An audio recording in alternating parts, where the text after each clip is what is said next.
मन मंदिरा गजर भक्तीचा। भक्ती आम्ही केली सांडोनी उद्वेग,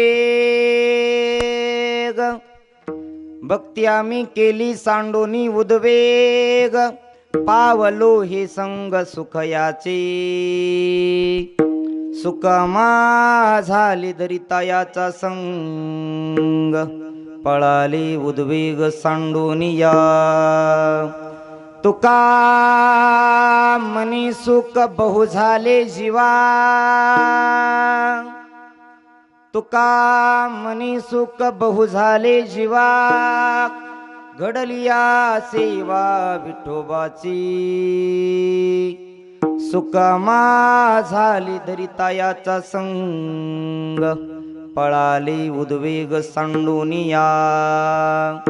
महायोग पीठे तटे भीमरथ्या, वरम पुंडलिकाय दातुं मुनीन्द्रे, समागत्य तिष्ठं तमानंद कंदम, परब्रह्मलिंगम भजे पांडुरंगम, येग येग विठाबाई, येग येग विठाबाई, येग विठाबाई, माझे पंढरीची आई, माझी पंढरीची आई, माझे पंढरीची आई, माझे पंढरीची आई, माझे पंढरीची आई, माझे पंढरीची आई, येग येग विठाबाई, माझे पंढरीचे आई, माझे पंढरीचे आई, माझे पंढरीचे आई, येग येग विठाबाई, माझे पंढरीचे आई, माझे पंढरीचे आई, माझे पंढरीचे आई, हिमाली चंद्रभागा तुझे चरणीची गंगा, हिमाली चंद्रभागा तुझे चरणीची गंगा, तुझे चरणीची गंगा, तुझे चरणीची गंगा, हिमानी चंद्रभागा तुझे चरणीची गंगा, हिमानी चंद्रभागा तुझे चरणीची गंगा, तुझे चरणीची गंगा, तुझे चरणीची गंगा। पांडुरंगा करू प्रथम नमन, दुसरी चरण संतांची अत्यंच कृपादानी, कथेचा विस्तारू बाबाजी सद्गुरु दास तुका अलंकापुरी रम्य सिंहासनस्थं, पदांबोज तेजस्प्रदिक् प्रदेशं, विधीन्द्रादिदेवै सदा स्तूयमान, समाधिस्थमूर्तिं भजे ज्ञानदेवं, नमो ज्ञानेश्वरा, नमो ज्ञानेश्वरा, निवृत्ती उदारा सोपान देवा, मुक्ताबाई नमो त्रिभुवन पावन, अद्दत्रय जननी देवाची, जय जय श्री राधारमण, जय जय नवल किशोर, जय गोपी चितचोर प्रभु, जय जय माखन चोर, शरण शरण जी हनुमंता, शरण शरण हनुमंता, शरण जी हनुमंता, शरण शरण जी हनुमंता, आलो रामदूता, तुम आलो रामदूता, तुम्हारो रामदूता, तुम्हारो रामदूता, तुम्हारो रामदूता, तुम्हारो रामदूता, हे शरण शरण जी हनुमंता, तुम्हारो रामदूता, दयावान रामदूता, तुम्हारो रामदूता, हे शरण शरण हनुमंता, तुम्हारो रामदूता,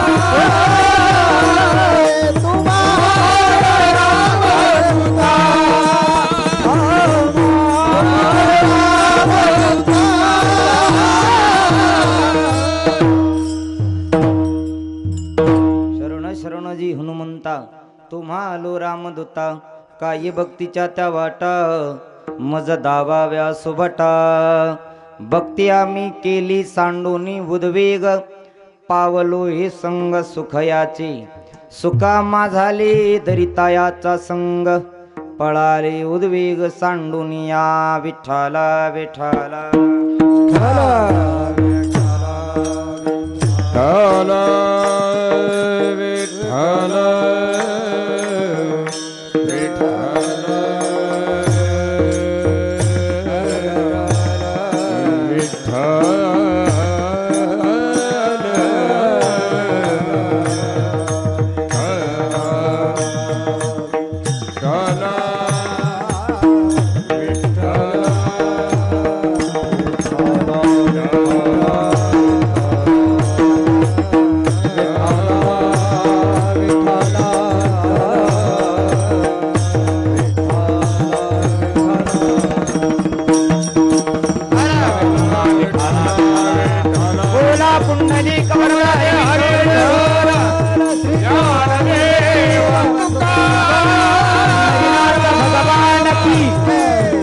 निवृत्तीनाथ महाराज की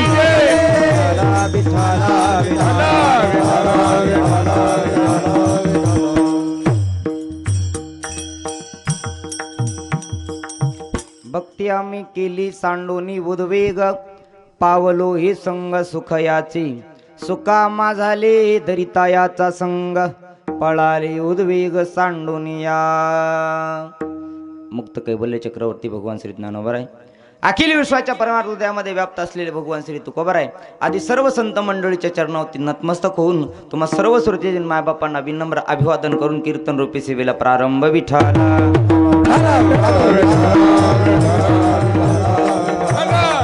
प्रस्तुत प्राप्त सेवेकरता घेतलेले अभंग भगवंताचे महान भगवत भक्त वारकरी संप्रदायाच्या कलशस्थानी विराजमान असणारे भगवान श्री तुकोबाराय यांच्या 3 चरणाचा अत्यंत सोपा सगळ्याला कळेल सगळ्याला पटेल असा अभंग आहे या अभंगाचा सरळ भावात जर पाहिला तर माझे जगद्गुरु तुकोबाराय म्हणतात मी भक्ती केली पण भक्ती केली कशी केली ऐका भक्ती आम्ही केली सांडोनी उद्वेग उद्वेग या शब्दाचा अर्थ आहे 6 विकारापैकी एक लोभ नावाचा विकार आहे त्याला उद्वेग म्हणा ऐका जगद्गुरु तुकोबाराय म्हणतात मी भक्ती केली पण भक्ती केली करत असताना अंतकरणातला लोभ बाजूला काढला आणि लोभ बाजूला काढल्यामुळे मी भक्ती केली परिणाम काय झाला तर पावलो हे संग सुखयाचे देवाच्या संगतीत जाण्याचं सुख मिळालं ऐका जगद्गुरु तुकोबाराय म्हणतात भक्ती तुम्हीही करतो भक्ती आम्हीही करतो आणि भक्ती तुकोबाराय नाही केली ऐका तुकोबारायच्या भक्तीमध्ये लोभ नव्हता तुमच्या आमच्या भक्ती मात्र थोडा तरी कुठंतरी लोभ येत आहे तुकोबाराय म्हणतात मी भक्ती केल्याचा परिणाम काय झालं मला देवाच्या संगतीत जाण्याचा योग मिळाला महाराज देवाच्या संगतीत जाण्यामुळे तुमचा नेमका फायदा तरी काय झाला जगद्गुरु तुकोबाराय म्हणतात सुकामा झाले दरितायाचा संग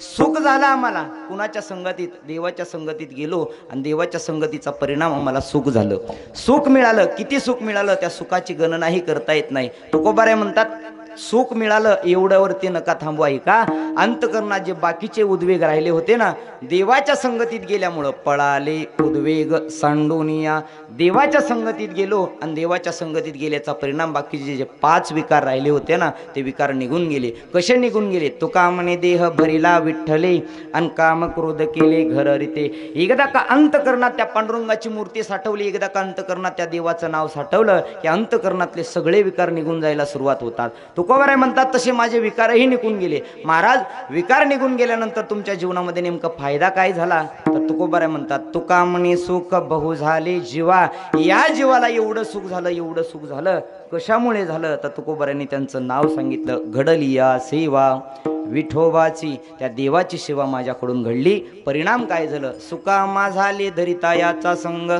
पळाले उद्वेग सांडुनिया असा अभंगाचा सरळ भाव आता तुमच्या पुढे मांडला अभंगाचा अर्थ हाच असेल असा माझा आग्रह नाही जसे पक्षी आपापल्या क्षमतेनुसार आकाशामध्ये भरार घेतात ना तसं मी माझ्या बुद्धीच्या क्षमतेनुसार तोडका मोडकायचा अर्थ सांगण्याचा प्रयत्न केला सेवेला सुरुवात करण्यापूर्वी अल्पसा परिहार द्यायचा तो म्हणजे असा चालत असलेला भव्य दिव्य स्वरूपाचा सप्ताह त्यामध्ये ग्रंथराज ज्ञानेश्वरी पारायण आणि श्रीमद भागवत कथा ज्ञान यज्ञ 16 भागवत कथा ही महाराज प्रत्येक जीवांना सुख समृद्धी शांती देणारी आहे भागवत कथेचं वर्णन करत असताना व्यास महाराज म्हणतात ना तव कथामृतम तप्त जीवनम शरदुदाशयी चारुजाशत की तृप्त जीवांना शांत करणारी, आध्यात्मिक आदिदैविक आदिभौतिक या तिन्ही तापांना नाहीशी करणारी या कलियुगामध्ये एक साधन सांगितलं जातं, ती म्हणजे भागवत कथा. आणि ती भागवत कथा ज्ञान यज्ञ चालू आहे. त्यामधला आजचा हा 6व्या दिवसाची कीर्तनरूपी सेवा माझ्या भाग्यानं मला प्राप्त झाली आहे. एवढा माझा अधिकार नाही की तुमच्या पुढं कीर्तन करावं, पण 2 तास तुम्हाला उठूही देणार नाही एवढं मी अत्यंत भव्य दिव्य स्वरूपाचा महाराज हा अखंड हरिनाम सप्ताह आणि त्या सप्ताहामधली आजची 6व्या दिवसाची कीर्तन सेवा तुमच्या सगळ्यांच्या प्रेमास्तव. बघा विनोदानं सांगेला प्रत्येक कीर्तनकाराला नाही ते नाही सांगणार, काळजी करू नका. विठाला विठाला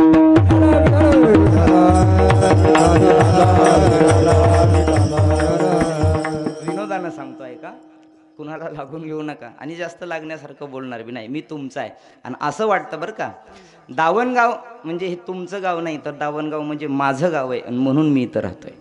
दावणगाव म्हणून माझं गाव, याच्यामुळं मी इथं राहतोय. आणि त्याच प्रेमास्तव महाराज त्याचंच सांगायचं आहे मला. प्रत्येक कीर्तनाला थोडीशी यजमान दिलेली आहेत आहे का, याच्यातला विनोद सांगतो.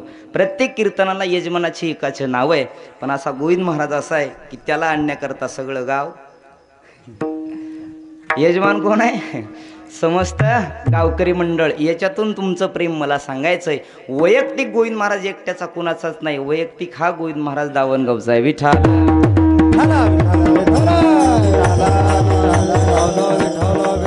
त्याच अनुषंगाला अनुसरून महाराज ही 6व्या दिवसाची कीर्तन रूपी पुष्प माझ्या कडं आलेली आहे. आपण 6 दिवस झालं भागवत कथा तर ऐकता, पण मोठ्या प्रेमाने कीर्तनही ऐकण्याकरता आलाय. मी तर सांगेल तुम्हाला, कीर्तन ऐकण्यापेक्षा हे कसं करतं हे बघायला जास्त आले. विठाला विठाला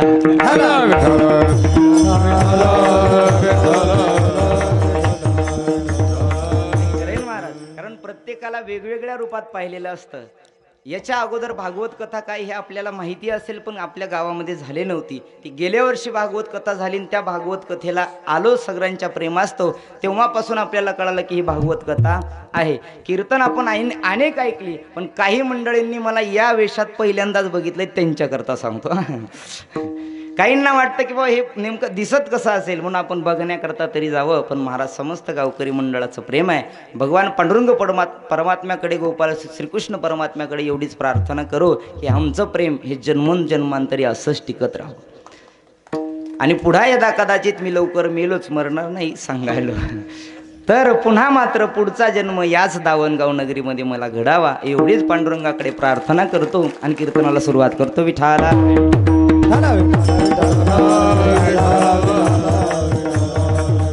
ऐका, अभंग आहे जगद्गुरु तुकोबारायचा. जगद्गुरु तुकोबार या अभंगाद्वारे महाराज भक्ती केलेला अनुभव प्रतिपादन करतात.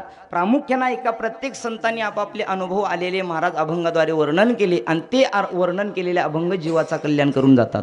आमचे गुरुजी चंद्रशेखर महाराज दिगलूरकर नेहमी सांगायचे, संतांचं वाङ्मय म्हणजे हे संतांपुरतं नाही आहे. ऐका वाक्य, संतांचं वाङ्मय हे संतापुरतं नाही आहे, तर संतांचं वाङ्मय 184 जीव आहे. त्या 84 प्रत्येक जीवाला ज्ञान देणारं, बोध देणारं किंवा काहीतरी शिकवणारं हे संतांचं वाङ्मय. विठाला वेळा आणि हे संतांचं वाङ्मय असल्यामुळे जगद्गुरु तुकोबारे म्हणतात, बाबा मी भक्ती केली आहे आणि त्या भक्ती केल्याचा परिणाम काय झालं, माझ्या अंतकरणात जे लोभ होता, ऐका, अंतकरणात जे लोभ होता त्या लोभाला बाजूला काढलं आणि बाजूला काढून भक्ती करायला सुरुवात केलो. प्रामुख्याने या सृष्टीतल्या प्रत्येक जीवांना 3 गोष्टीची अपेक्षा आहे. या 3 गोष्टी कळाल्या की आपलं कीर्तन सगळ्यांना कळेल. ऐका, प्रत्येक जीवाला 3 गोष्टीची अपेक्षा आहे. पहिला आहे महाराज, प्रत्येकाला हवंय ते ज्ञान. 1 नंबर. प्रत्येक जीवांना अपेक्षित आहे ते ज्ञान. 184 योनी आहेत. त्या 84 योनीतल्या कुत्र्याला विचारा, मांजराला विचारा, हत्तीला विचारा, मनुष्याला विचारा की बाबा तुला काय पाहिजे, त्याचं उत्तर येईल मला ज्ञान पाहिजे. ज्ञान 2 नंबरची गोष्ट आहे महाराज, अमरत्व हे सर्वांना पाहिजे. आणि 3 नंबरची गोष्ट आहे सुख, हे सुद्धा सगळ्यांना पाहिजे. पुन्हा एकदा ऐका, ज्ञान, अमरत्व आणि सुख या 3 गोष्टी प्रत्येक जीवांना अपेक्षित आहे. उदाहरण देऊन सांगेल ऐका, ज्ञान कुणाकुणाला हवं आहे, 184 योनीतला प्रत्येक जीव घ्या, कुत्रं घ्या, त्या कुत्र्याला सुद्धा ज्ञान पाहिजे. कशाचं, की घरी भाकर कशी जाऊन घेऊन यावी. जर कुत्र्याला ज्ञान नसलं तर ते कुत्रं कुठंही मार खातं. कुत्र्याला जर ज्ञान नसलं, फक्त ऐका, कुत्रं कुठंही मार खातं. त्या कुत्र्यालाही वाटतं की बाबा मला काहीतरी कळायला पाहिजे. म्हणजे जेव्हा घरातली सगळी लोक बाजूला जातात तेव्हा कुत्रं घरामध्ये शिरतं. तुम्ही म्हणताल एवढं कसं बारकाई नाही सांगायला. वाक्य ऐका. प्रत्येक जीव असू द्या, त्या जीवाला अपेक्षा आहे पहिली ज्ञानाची, आणि हा जीवच मुळात ज्ञानी आहे. गीता आपल्याला सांगते ना, ममे वंश जीवलोके जीवभूत आणि करशती. आपण सगळेजण त्या देवाचे अंश आहे. ऐका, सगळेजण देवाचे अंश आहे, आणि देवाचा अंश हा देव सर्वज्ञ आहे. देवाला ज्ञानी म्हणतात. त्याच्यासारखा ज्ञानी, त्याच्यासारखा हुशार, त्याच्यासारखा चतुर माणूस या जगाच्या पाठीवर झालाही नाही आणि कुणी होणारही नाही. त्याच्या अंश असणारे प्रत्येक जीव आहे 184 युनिटला. मग त्याचे अंश असल्यामुळं प्रत्येक जीवाला पहिली अपेक्षा आहे ती ज्ञानाची. प्रत्येकाला हवंय महाराज, आम्हाला ज्ञान हवंय, ज्ञान हवंय. बरं, ज्ञान नसेल तर माणूस संसारही करू शकत नाही आणि परमार्थही करू शकत नाही. ऐका, इथलं सांगतो. मला कीर्तनाचं ज्ञान आहे किंवा कथेचं ज्ञान आहे म्हणून मी कथा करतोय. थोडंसं बोला, असं मातीला आल्यासारखं बसू नका. फ्रीज बोला. बरं, मी काही नवीन बी नाही, हे की नाही, जुनाच आहे सगळ्यांना. ऐका, कथा करण्याकरता, कीर्तन करण्याकरता अपेक्षा कशाची आहे? ज्ञानाची आहे. 2 नंबर ऐका, गायन करण्याकरता किंवा भजन म्हणण्याकरता, चाल म्हणण्याकरता अपेक्षा कशाची आहे? ज्ञानाची आहे. मृदंग वाजवण्याकरता त्या मृदंग क्षेत्रातलं काय पाहिजे हो? ज्ञान पाहिजे. कीर्तन ऐकण्याकरता कीर्तन क्षेत्रातलं ज्ञान पाहिजे. आणि जर कीर्तन ऐकायचं ज्ञान नसेल तर आपण झोपी गेल्याशिवाय राहणार नाही. प्रत्येक क्षेत्रातलं ज्ञान असल्याशिवाय महाराज कुठल्याच क्षेत्रात आपल्याला परिपक्व करता येत नाही. ऐका, विनोदानं सांगितलं जातं, एक माता माऊली मोबाईलच्या दुकानामध्ये गेली. ऐका, वयोवृद्ध माता माऊली, तिच्याकडे तो नोकियाचा मोबाईल होता, जुना नोकियाचा मोबाईल, तो निळ्या कवलचा जुना मोबाईल घेऊन मोबाईलच्या दुकानामध्ये गेली. मोबाईलच्या दुकानामध्ये गेल्यानंतर त्यांना सांगितलं, म्हणे ओ दुकानदार, मला यामध्ये गाणे भरून द्या, मला यामध्ये गाणे भरून द्या. त्या दुकानदारानं सांगितलं, मावशी यामध्ये मेमरी कार्ड आहे का? ऐका, तुमच्या मेमरी कार्ड जरा चांगल्या ठेवा म्हणजे कळलं तुम्हाला. मेमरी कार्ड आहे का यात? मेमरी कार्ड आहे का म्हटल्यानंतर त्या मावशीने सांगितलं, मेमरी कार्ड तर नाही पण आधार कार्ड आहे. मेमरी कार्ड नाही पण आधार कार्ड आहे. तेव्हा मला त्या दुकानदारानं सांगितलं, मावशी या दुकानामध्ये मोबाईलमध्ये गाणे टाकायचे असतील तर मेमरी कार्ड लागतं. ती बाई म्हणली, मोदीनं तर सांगितलंय आधार कार्ड असले की सगळेच काम होतात. आधार कार्ड असले की सगळे काम होतात. मग मेमरी नसेल तर गाणे भरता येतील का? नाही. तिला तिच्यातलं ज्ञान नाहीये, आणि ज्ञान नसल्यामुळं महाराज तिच्यापाशी अज्ञान असल्यामुळं तिला ते काय आणि कशात गाणे भरायचे हिचं ज्ञान नाहीये. ऐका, ज्ञानाची अपेक्षा प्रत्येक जीवाला आहे, आणि ज्ञानाची अपेक्षा प्रत्येक जीवाला असल्यामुळं तुकोबराय असतील किंवा अन्य साधू संत मंडळी म्हणतात, आपण जर त्यात सत्य देवाचे जीव हा सत्य देवाचा जर अंश असेल तर प्रत्येक जीवाला अपेक्षा आहे ती ज्ञानाची. तो देव कसा आहे महाराज, किती वेळा सत्य शब्द वापरला तुकोबराने. ऐका, सत्य तू विठाला, सत्य तू विठाला, सत्य तू सत्य तो विठ्ठला, सत्य तो विठ्ठला, सत्य तू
विठ्ठला.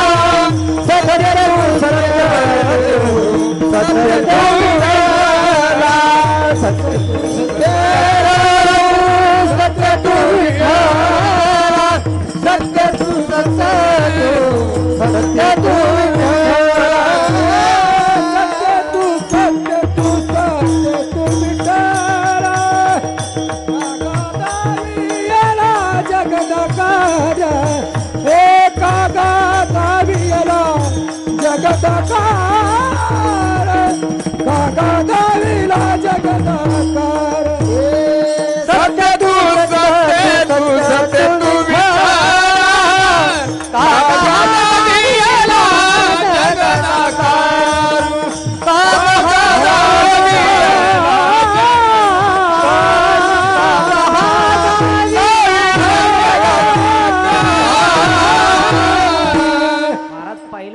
सत्य तू सत्य तू सत्य तू विठ्ठला.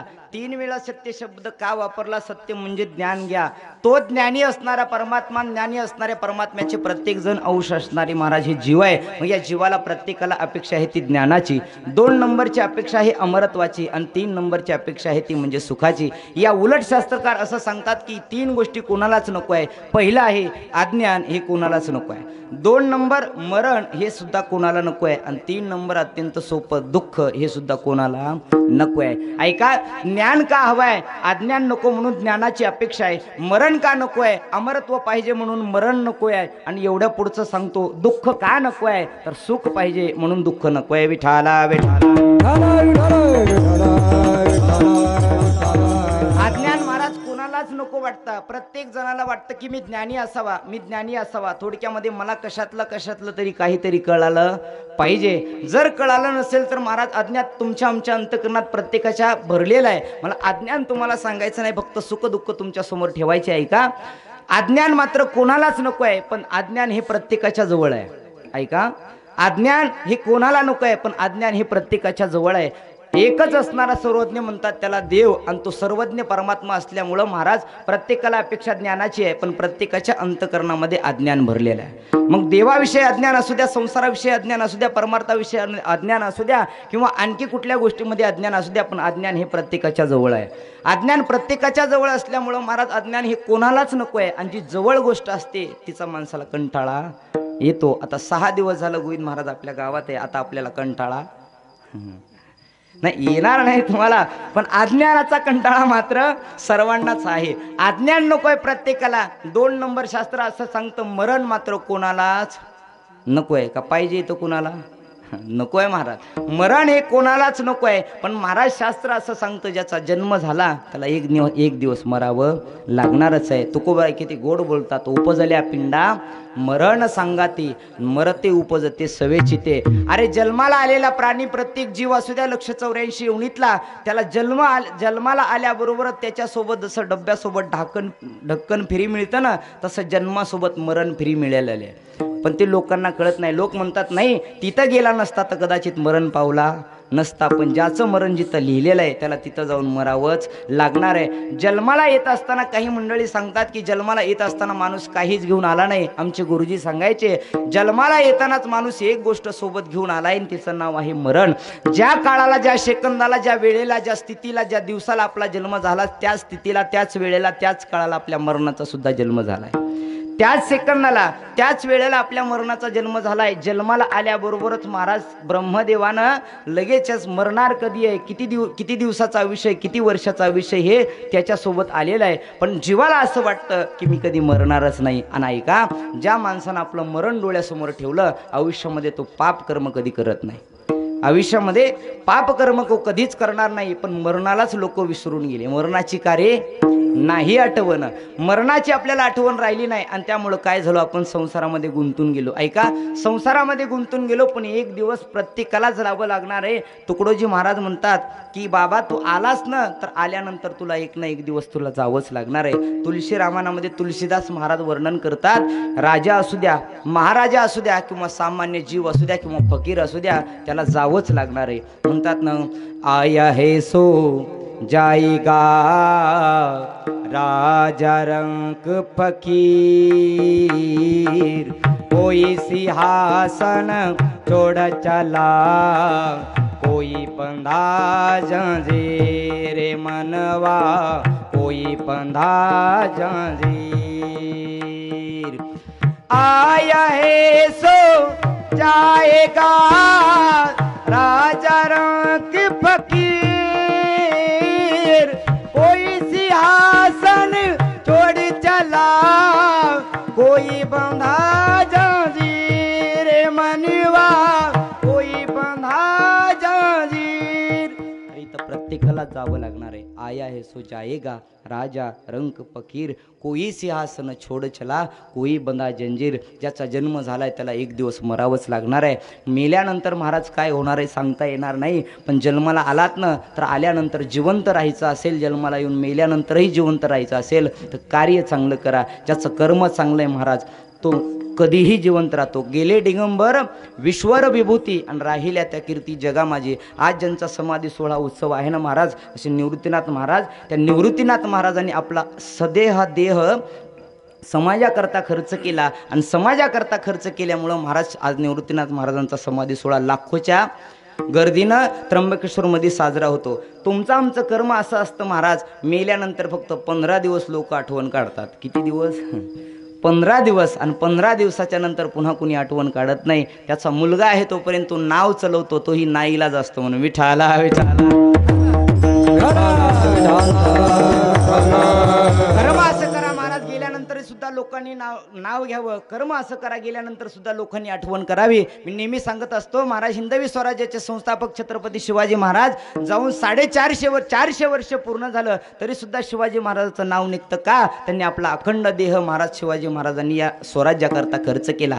महाराज आता जे तानाजी पिक्चर गाजतोय ना, एकच त्याच्यातलं सांगतो. त्याच तानाजीनं महाराज एकदा राजांना विचारलं होतं, म्हणे राजे तुमच्या गळ्यात सोन्याचे चांदीचे अलंकार का नाही आहेत? तुम्ही कवड्याचीच माळ का गळ्यात घालतात? ऐका, कवड्याची माळ का गळ्यात घालतात म्हणल्यानंतर तानाजीला शिवाजी महाराज बोलतात, म्हणे ऐक ताना, या स्वराज्याकरता माझा देह फक्त आणि फक्त कवडीच्या किमतीचा आहे, म्हणून माझ्या गळ्यात स्वराज्याची कवड्याची माळ आहे. म्हणून माझ्या गळ्यात कवड्याची माळ आहे. ऐका, आकाशामध्ये चंद्र उगवला नसता तर आकाशामध्ये चंद्र उगवला नसता तर आकाशाचा रंग कसा आहे हे कधीच कळलं नसतं. आकाशामध्ये चंद्र सूर्य उगवला नसता तर आकाशाचा रंग कसा आहे ते कधीच कळलं नसतं. तसं या हिंदवी स्वराज्यामध्ये छत्रपती शिवाजी महाराज जन्माला आला नसता तर हिंदवी स्वराज्याचा रंग कसा आहे हे कधीच कळलं नसतं. महाराज प्रत्येकाच्या जीवनामध्ये त्याग केल्याशिवाय माणूस मोठा होत नाही आणि उगाच कुणी कुणाचं नाव घेत नाही. कशा ना कशा तरी गोष्टीचा कुठल्या ना कुठल्या गोष्टीचा महाराज त्याग केल्याशिवाय माणूस मोठा होत नाही आणि ज्यानं त्यागाला आपलंसं केलं त्यानं मोठा झाल्याशिवाय राहत नाही. या जगामध्ये कित्येक तरी लोक जन्माला येतात रोज मरतात, पण त्यांची नावं कोणी घेत नाही. आमचे माऊली ज्ञानोबराय असतील, जगद्गुरु तुकोबराय असतील, छत्रपती शिवाजी महाराज असतील, या माणसांनी महाराज अखंड देह आपला या समाजाकरता खर्च केला आणि या समाजाकरता खर्च केल्यानंतर म्हणून त्यांची आज आठवण निघते, उगाच कुणाचे नाही. आणि रोज आपण शिवजयंतीची आता आली शिवजयंती जवळ, शिवजयंतीच्या दिवशी महाराज निसता आपण दारू प्यायची म्हणायचं, राजे तुम्ही जन्माला या. कशाला दारू प्यायला? प्रत्येक जण म्हणतं महाराज हे तुमचं आमचं सांगतोय, त्या राजांना जन्माला येण्याची वाट कशाला बघता? अरे घरात छत्रपती शिवाजी महाराजांचं चरित्र आणलं आणि त्या चरित्राप्रमाणे वागत गेलात तर महाराष्ट्रात प्रत्येक घरात शिवाजी महाराज होते. म्हणून म्हणतात नाही का, गोड आहे. एकच राजा इथे जन्माला शिवनेरी किल्ल्यावर, एकच राजा इथे जन्माला शिवनेरी किल्ल्यावर, माझ्या देवाचं नाव गाजते गड किल्ल्याच्या दगडावर, माझ्या राजाचं नाव गाजते गड किल्ल्याच्या दगडावर. राजा इथे जन्माला, माझ्या गावाचं नाव गाजते गड किल्ल्याच्या दगडावर,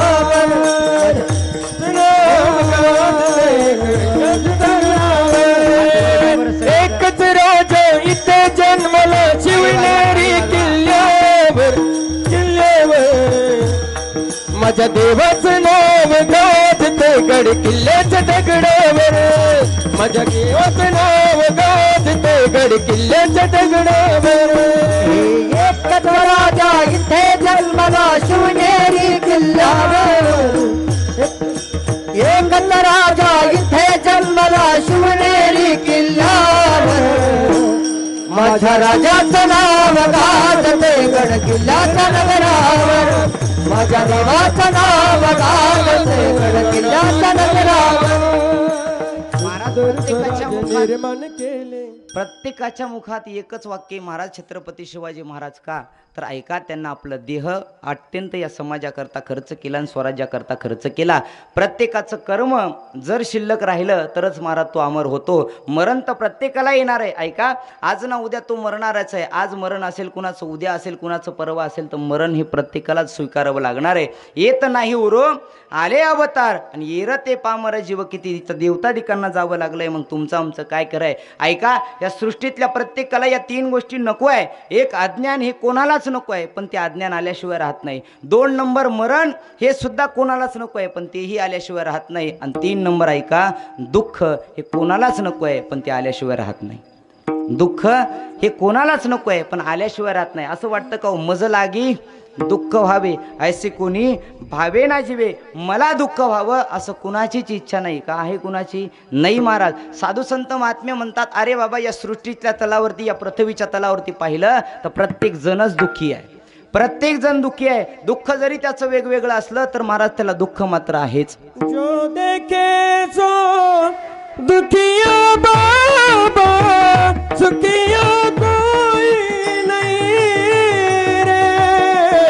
जो देखे सो दुखिया बाबा, सुखिया कोई नहीं रे. जो देखे सो दुखिया बाबा, सुखिया कोई नहीं रे. जो देखे सो दुखिया बाबा, सुखिया कोई नहीं रे. राजा दुखिया प्रजा दुखिया, दुखिया कर बैरागी रे.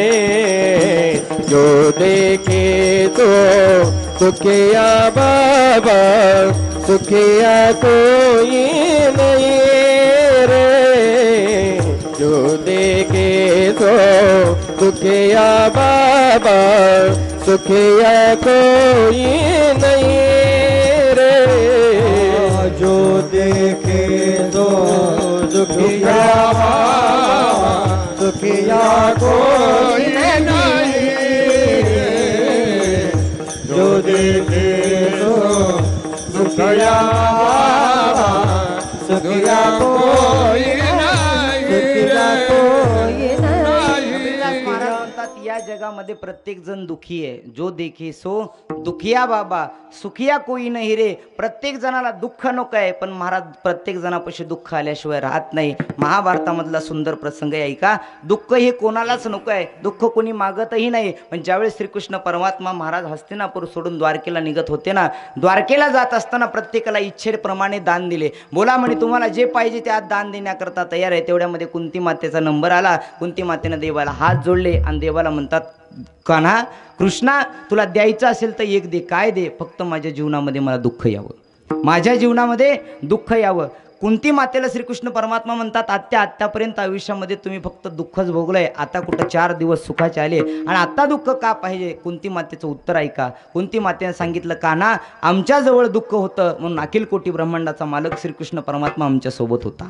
आमच्यासोबत दुःख आहे म्हणून तू आमच्यासोबत आहे, आणि जिथं तू आमच्यासोबत आहे तिथं आम्हाला कशाचंच दुःख नाही आहे. अरे तूच आमच्या खऱ्या अर्थानं सुख आहे, आणि जिथं देवच असेल तर मग दुसऱ्या सुखाची अपेक्षा तरी कशाला? कुंती माता म्हणते, विपदः संतून तत्र तत्र जगद्गुरो भवतो दर्शनम यत्सयात पुनर्भव दर्शनात. हे कृष्णा, विपद म्हणजे दुःख आमच्या जीवनामध्ये पुन्हा पुन्हा आल्यामुळे तुझं दर्शन आम्हाला घडतंय. आम्हाला द्यायचं असेल तर दुःख दे. जगाच्या पाठीवरती अशी एकच माता माऊली होऊन गेली महाराज, तिनं फक्त दुःख मागितलं. नाही तर प्रत्येक जण, लहान असू द्या, थोर असू द्या, मोठा असू द्या, प्रत्येक जण देवाला म्हणतो, देवा मला सुखात ठेव, देवा मला सुखात ठेव. पण जगाच्या पाठीवरती अशी एकच आई होऊन गेली की तिनं फक्त दुःख मागितलं. का तर तिला माहिती होतं, सुख आल्यानंतर महाराज जगाचा आकारण करुणावरूनही श्रीकृष्ण परमात्मा आमच्यापासून निघून जाईल. मग ते निघून गेलेल्या सुखात काय करायचं आम्हाला, जिथं देवच नाही आहे. मग देव आल्यानंतर महाराज तेच दुःख आमच्याकरता सुख आहे. मला सांगायचं एवढं, प्रत्येकाला अपेक्षा आहे महाराज दुःख नको आहे, पण प्रत्येकाच्या अंतःकरणामध्ये आहे ते सुख आहे. अंतःकरणामध्ये सुख, पण अपेक्षा कशाची आहे? अंतःकरणामध्ये दुःख ओतपोत भरलेलं आहे आणि अपेक्षा आहे ती सुखाची. पण सुखाची अपेक्षा असताना महाराज साधू संत महात्मे म्हणतात, अरे या सुखाच्या आशेवरती जीवन जगतोय आपण. सुखाच्या आशेवरती जीवन जगतोय आणि आशेवरती जीवन जगत असताना घडतं काय ऐका. प्रत्येक माणसाला वाटतं मी हे केलं म्हणजे सुखी होईल, ते केलं म्हणजे सुखी होईल, हे केलं म्हणजे सुखी होईल, ते केलं म्हणजे सुखी होईल. साधू संत महात्मे म्हणतात हे फक्त भवरा आहे आणि या भवऱ्याच्या पाठीमागं जोपर्यंत जाताल ना तोपर्यंत तुम्हाला सुख मिळणार नाही. सर्व सुखाची आशा जन्म गेला, क्षण एक मुक्ती यज्ञ नाही किल्ला हिंडता दिशा दिन पावला माया वेष्टला जीव माझा. सुख पाहता सुख हुडकण्या करता महाराज रानावनात फिरतो, कुठलंही कार्य करतो, हे केलं म्हणजे सुखी होईल, ते केलं म्हणजे सुखी होईल, पण सुख मिळत नाही. विनोदानं सांगितल्या जाता एक 2 गाढवाची मैत्री होती आणि 2 गाढवाची मैत्री असताना त्या दोघांचं असं ठरलं की म्हणजे तूच मला सोडून जायचं नाही, मी तुला सोडून जाणार नाही. दोघांचं ठरलं आणि दोघांच्या ठरल्यानंतर महाराज 8 वर्षे एका मालकाकडे राहिले. त्या मालकानं त्या कुंभारानं महाराज दोन्ही गाढवं विकून टाकले. त्या कुंभारानं दोन्ही गाढवं विकून टाकले, एक इकडं डोंबाऱ्याला आणि एक विकलं धोब्याला. धोब्याला विकलेल्या गाढवाला फक्त सकाळी एकदा कपडे नदीवरती आणून टाकायचे आणि संध्याकाळी ते कपडे परत न्यायचे. एवढंच काम कुणाला? धोब्याच्या गाढवाला. डोंबाऱ्याच्या गाढवाला रोज कुठंतरी एका गावाला जायचं, तो मालक 2 तास त्याचा खेळ खेळायचा आणि पुन्हा आपल्या गावाला परत यायचं, त्याचं सामान घेऊन यायचं. महाराज दोघांची 3-4 वर्षानं भेट झाली आणि 3-4 वर्षानं भेट झाल्यानंतर जे डोंबाऱ्याचं गाढव धोब्याच्या गाढवाला म्हणायला लागलं, का रे म्हणे तुझी तब्येत तर लईच खराब झाली आहे गोविंद महाराज सारखी, तुझी तब्येत तर खराब झाली आहे. डोंबाऱ्याचं गाढव म्हणलं काय सांगायचं तुला, रोज एका गावाला जावं लागतं, 2 तास खेळ केला की पुन्हा परत यावं लागतं. काय सांगू म्हणे तुला, रोज एका गावाला माझा मालक नेतो. त्यावेळेस धोब्याचं गाढव डोंबऱ्याच्या गाढवाला म्हणाला, एक काम कर म्हणे, तू माझ्या मालकाकडे कामाला ये, मी तुझा वशिला लावतो. आणि कलियुगात वशिला असल्याशिवाय काम होत नाही. मी तुझा वशिला लावतो, तू माझ्या मालकाकडे कामाला ये. ते डोंबऱ्याचं गाढव म्हणलं, अरे ऐक मी आलो असतो, पण कदाचित मी जर तुझ्या मालकाकडे कामाला आलो ना तर माझ्या मालकाचा धंदा बंद पडेल, माझ्या मालकाचं अन्न पाणी बंद पडेल. धोब्याचं गाढव म्हणलं, तू कधीपासून एवढा इमानदार झाला, तू कधीपासून इमानदार झाला म्हटल्याबरोबर डोंबऱ्याचं गाढव म्हणे, ऐक ते इमानदारीचं दुसरं कारण आहे. कुठलं कारण आहे सांग तरी म्हणे. ऐक म्हणे, माझा मालक रोज गावामध्ये जातो, गावामध्ये गेल्यानंतर 2 बांबू रोवतो, त्याच्याहून एक दोरी बांधलेली असते आणि दोरीहून त्याची सखी नावाची मुलगी चालते. सखी नावाची मुलगी चालत असताना माझा मालक तिला रोज म्हणतो, हे बघ सखे, या जर दोरीहून खाली पडलीस तर तुझं लग्न गाढवासोबत लावून देतो, तुझं लग्न गाढवासोबत लावून देतो. मी म्हणलं अरे याच्यात काय तेवढं. त्या धोब्याच्या गाढवानं सांगितलं याच्यात काय. धोब्याचं गाढव म्हणलं, जसं कीर्तनातल्या लोकांना सगळ्याला कळालं नाही तसं तुला सुद्धा कळालं नाही. ऐक म्हणे, कारण असं आहे, माझा मालक तिला रोज म्हणतो, सखे तू जर या दोरीहून खाली पडलीस तर तुझं लग्न गाढवासोबत लावून देतो. मी एवढ्याच करता तिथं राहतोय, कधीतरी सखी खाली पडल आणि मग तिच्यासोबत माझं लग्न होईल आणि एकदा का लग्न झालं की मी मात्र मग सुखी. महाराज फक्त ही आशा आहे. आणि आता मला सांगा, मी त्या डोंबाऱ्याच्या गाढवाचं सांगतोय का धोब्याच्या गाढवाचं? दोन्ही गाढवाचं नाही महाराज, या जीवाचं सांगतोय. या जीवाला वाटतं लहानपणी मोठं झालं की सुखी होता येतं, मोठं झाल्यावर वाटतं थोडंसं गाडी बंगला आला की सुखी होता येतं, नोकरी लागल्यावर सुखी होता येतं, नोकरी झाल्यावर पुन्हा रात्री महाराजांनी सांगितलं तसं लग्न झालं की वाटतं सुखी होता येतं, लग्न झाल्यावर वाटतं 2-4 लेकरं झाले की सुखी होता येतं, नातू झाल्यावर सुखी होता येतं. बघता बघता गौऱ्या मसनमट्ट्यात गेल्या, मग वाटतं तिथं तरी गेल्यानंतर सुख मिळेल. पण मिळतं का हो? आणि माणसं सुख मिळण्याकरता तर आत्महत्या करतात, दुःखाला त्रासतात, दुःखाला कंटाळतात आणि मरण पत्करल्यावर नंतर तरी सुख मिळेल. म्हणजे मरण हे कशाचं आहे? सुखाचं आहे का सुखाचं मरण? त्यांच्याकरता सुखाचं आहे. त्रस्त होतात महाराज आणि आत्महत्या करण्याकरता निघातात. ऐका, साधू संत महात्मे म्हणतात, ही जी आशा आहे ना, या आशेला बाजूला काढा आणि आशेला बाजूला काढल्यानंतर खऱ्या परमात्म्याची ओळख होईल. खऱ्या परमात्म्याची एकदा का ओळख झाली तर मग तुम्हाला सुख शोधण्याची गरज नाही, मग मात्र सुख तुमच्या जवळ येणार आहे. आणि हे सुख येणार असताना महाराज जे दुःख असतं ना, ते दुःख आपल्या प्रत्येकाच्या अंतःकरणात आहे. आणि हे काय बाहेरचे लोक जास्त दुःख नाही देत, जवळची माणसं जास्त दुःख देतात. हे जवळचे माणसं जास्त दुःख देतात. ऐका दादा, थोर मोठ्यांचा इतिहास पाहिला ना तर थोर मोठ्यांच्या इतिहासात असं सांगितलं जातं की या बाहेरच्या लोकांचा त्रास कमी असतो पण जवळच्या माणसाचा जास्त त्रास असतो. आमचे गुरुजी नेहमी विनोदानं सांगायचे, एकदा कुत्रा आणि गाढवाची शर्यत लागली. ऐका, आपली माणसं आपल्याला कसे दुःख देतात. कुत्रा आणि गाढवाची शर्यत लागली आणि कुत्रा आणि गाढवाच्या शर्यतीत असं ठरलं की 2 गाव पलीकडे गेल्यानंतर एक राजसिंहासन आहे. त्या राजसिंहासनावर जो कोणी बसेल ना तो 2 गावचा राजा असेल आणि 2 गावच्या जंगलाचा अधिकार सुद्धा त्याला असेल. शर्यत सुरू झाली महाराज. गाढव त्याच्या परीनं पळत होता, कुत्राही त्याच्या परीनं पळत होता. कुत्रा 1 नंबरच्या गावामध्ये आला आणि जसा गावामध्ये आल्यानंतर त्या गावातल्या 4 कुत्र्यांनी ह्या कुत्र्याला अडवलं. त्या गावातल्या 4 कुत्र्यांनी ह्या कुत्र्याला अडवलं आणि सरपंच त्यांनी सांगितलं, हे कुत्रं आपल्या गावातलं नाहीये, याला कधी पाहिलं नाही. हे कुठून आलंय? कुठून आलंय? परळीहून नाही. हे कुठून आलंय माहितीही नाही. महाराज त्या 4 कुत्र्यांनी त्याला अडवलं आणि 4 कुत्र्यांनी अडवल्यानंतर त्यांना विचार केला. ते हुशार होतं कुत्रं आणि हुशार असल्यामुळेच उभं टाकलेलं होतं. हुशार होतं महाराज आणि हुशार असल्यामुळं त्यानं विचार केला, म्हणजे भांडत बसायचं नाही. उद्याचा दिवस आहे, रात्र आजची काढायची आणि उद्या. त्यानं विचार केला आपल्याला भांडत बसायचं नाही, शर्यत जिंकायची आहे, यांना माग देऊ आणि पुढच्या गावात निघून जाऊ. महाराज त्यानं तेच केलं. त्या कुत्र्याला भांडत बसण्यापेक्षा त्याला म्हणू बघू याची नंतर म्हणून महाराज बाजूला रस्ता काढला आणि त्याला माग देऊन पुढच्या गावात आला. पुढच्या गावात आल्यानंतर तोच प्रकार घडला. तिथंही त्याला 2 कुत्र्यांनी अडवलं. तिथंही त्याला 2 कुत्र्यांनी अडवल्यानंतर त्यानं तिथंही विचार केला आपल्याला शर्यत जिंकायची आहे. जंगलामध्ये आला महाराज, राजसिंहासनाच्या जवळ आला. जसा राजसिंहासनाच्या जवळ आला ना तेवढ्यामध्ये हे गाढव त्या राजसिंहासनावर जाऊन बसलं होतं. कुत्र्याच्या अगोदर हे गाढव राजसिंहासनावर जाऊन बसलं होतं. आता एका विनोद संपला.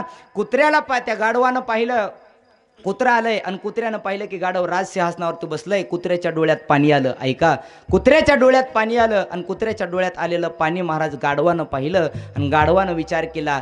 गाढव म्हणायला लागला, दादा, हे कुत्रे दादा, तू जर मी राजा झालो म्हणून रडत असतील तर मला हे राज्य नको आहे. पूर्वीच्या गाढवांना कळत होतं कुत्र्याच्या डोळ्यात आलेलं पाणी, पण आताच्या माणसाला कळत नाही माणसाच्या डोळ्यातलं आलेलं पाणी.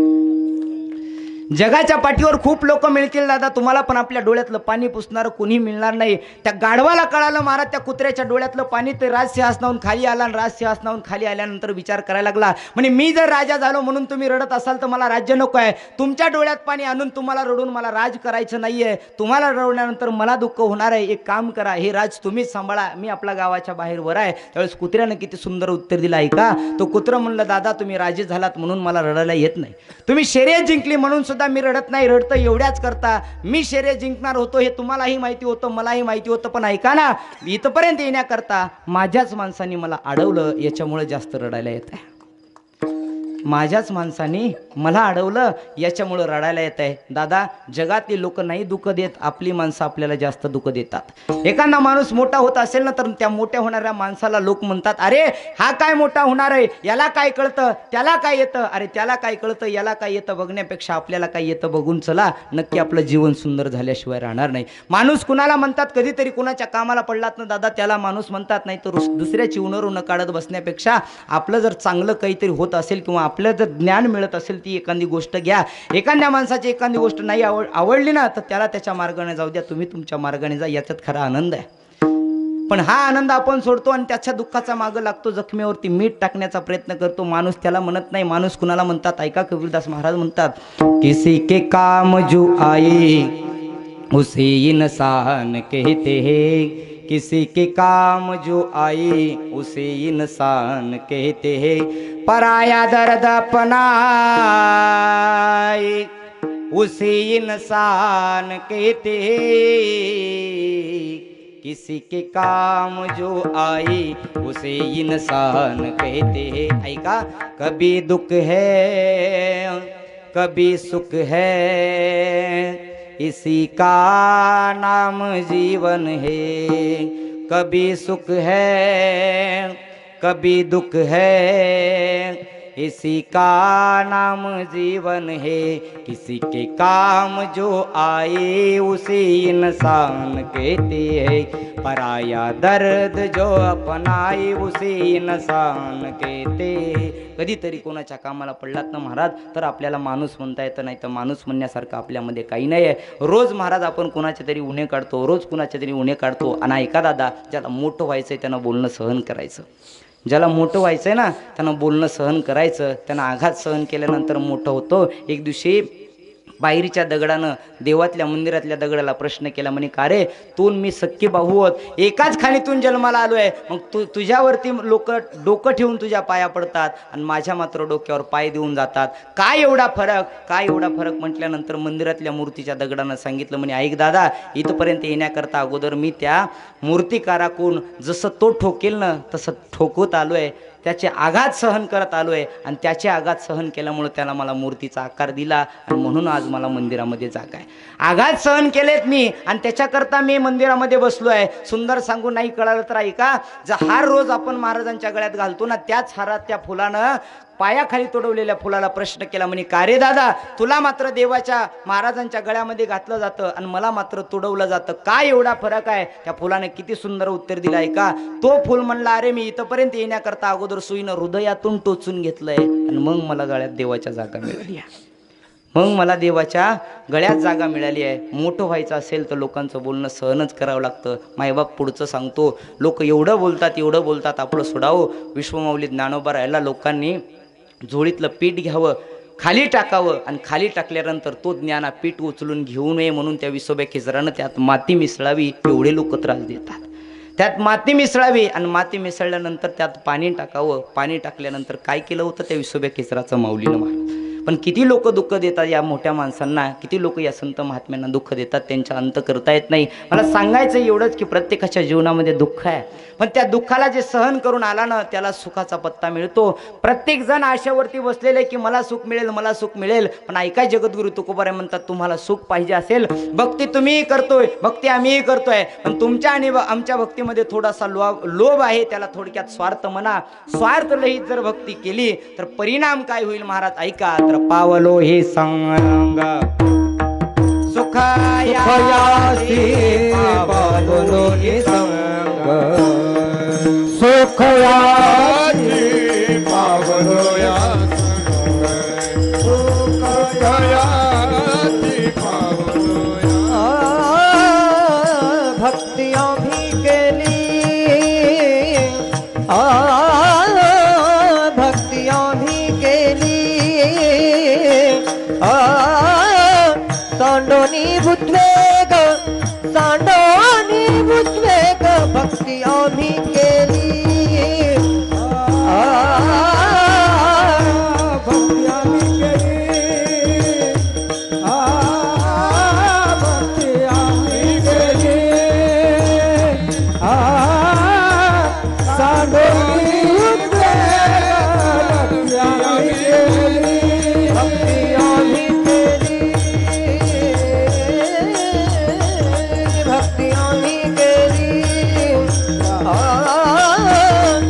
सांडोनी बुद्वेग, सांडोनी बुद्वेग, भक्ती आम्ही केली,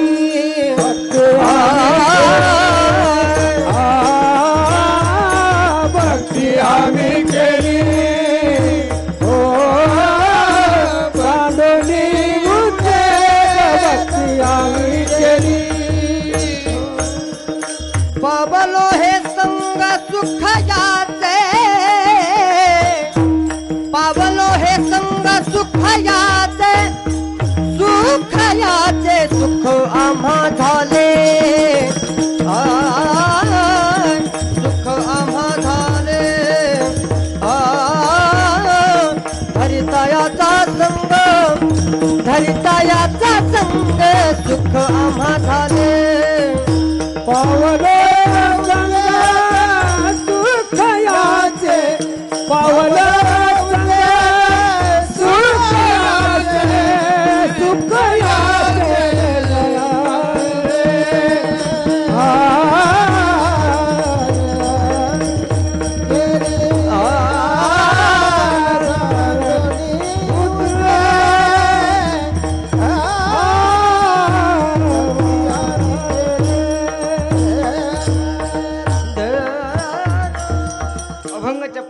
जगद्गुरु तुकोबाराय म्हणतात, तुम्हाला खरंच सुख पाहिजे, या तीन गोष्टी तर प्रत्येकाला अपेक्षा आहेत. अमरत्व तर पाहिजेच महाराज, ज्ञान तर सगळ्यांना पाहिजे, पण त्या ज्ञानाच्या अमरत्वाच्या पुढची एक गोष्ट प्रत्येकाला पाहिजे, तिचं नाव आहे सुख. आणि सुखाकरता तर रात्रंदिवस तळमळ करतोय तुम्ही आम्ही महाराज. प्रत्येक जण आता मंडपात आपण आलोय कशा करता हो खरं सांगा. देवानं आपल्याला सुखात ठेवावं म्हणून मी कीर्तन करतोय. कशा करता? देवानं मला सुखात ठेवावं म्हणून. त्याचा मार्ग जरी वेगळा असेल पण प्रत्येकाचं ध्येय मात्र सुखच आहे. प्रत्येकाला वाटतं की मी सुखी झालो पाहिजे, सुखी झालो पाहिजे, सुखी झालो पाहिजे, आहे का? प्रत्येकाला सुखी झालं असं वाटतं, पण तुकोबाने म्हणतात तुम्ही आम्ही भक्ती करतोय, पण तुम्ही आम्ही भक्ती केलेला थोडासा स्वार्थ आहे. कुठला स्वार्थ आहे का? आपण भक्ती करतोय, आपल्या गावामध्ये 7 दिवसाचा सप्ताह आहे म्हणून कीर्तनाला आपण आलोय, म्हणजे त्यात स्वार्थ आहेच. जर रोज आपण देवाचं भजन केलं तर आपल्या भक्तीमध्ये स्वार्थ येणार नाही. पण 7 दिवसात देवाचं भक्ती का आपण करतोय? तर गावामध्ये सप्ताह ठेवलाय आणि त्यात थोडा तरी आपला स्वार्थ आहे. आम्ही इथं आलोय कशा करता? त्यात थोडा तरी स्वार्थ बोला बोला, त्यात थोडा तरी स्वार्थ आहे म्हणून. ऐका महाराज, प्रत्येक जण स्वार्थाशिवाय काम करत नाही. आणि स्वार्थाशिवाय काम करत नसताना गुरुजी आमचे विनोदानं सांगायचे म्हणे, ऐका ही वयस्कर जी मंडळी ना, हे एवढं मंडळी हुशार असतात महाराज, एवढी हुशार असतात. एकदा म्हणे वारकरी पंढरपूरहून घरी येत होता. घरी येत असताना महाराज त्या वारकऱ्यानं हे पोरांनी काय बसू दिलं नाही एसटी मध्ये, त्या पोरांना रुमाल टाकला होता. हे वारकरी बाबा गेले त्या रुमालाच्या जागेवरती बसले. ऐका, रुमालाच्या जागेवरती बसले आणि रुमालाच्या जागेवरती बसल्यानंतर तो पोरगा आलं आणि त्या वारकऱ्याला म्हणलं, बाबा उठा, हे माझं सीट आहे. बाबा उठा, हे माझं सीट आहे. ते सीट कशामुळे त्याचं झालं होतं? रुमाल टाकला म्हणून. आणि खरं सांगतो, 2 माणसाच्या नादी कधीच लागायचं नाही. एक तर म्हातारे माणसं आणि दुसरे पोरं.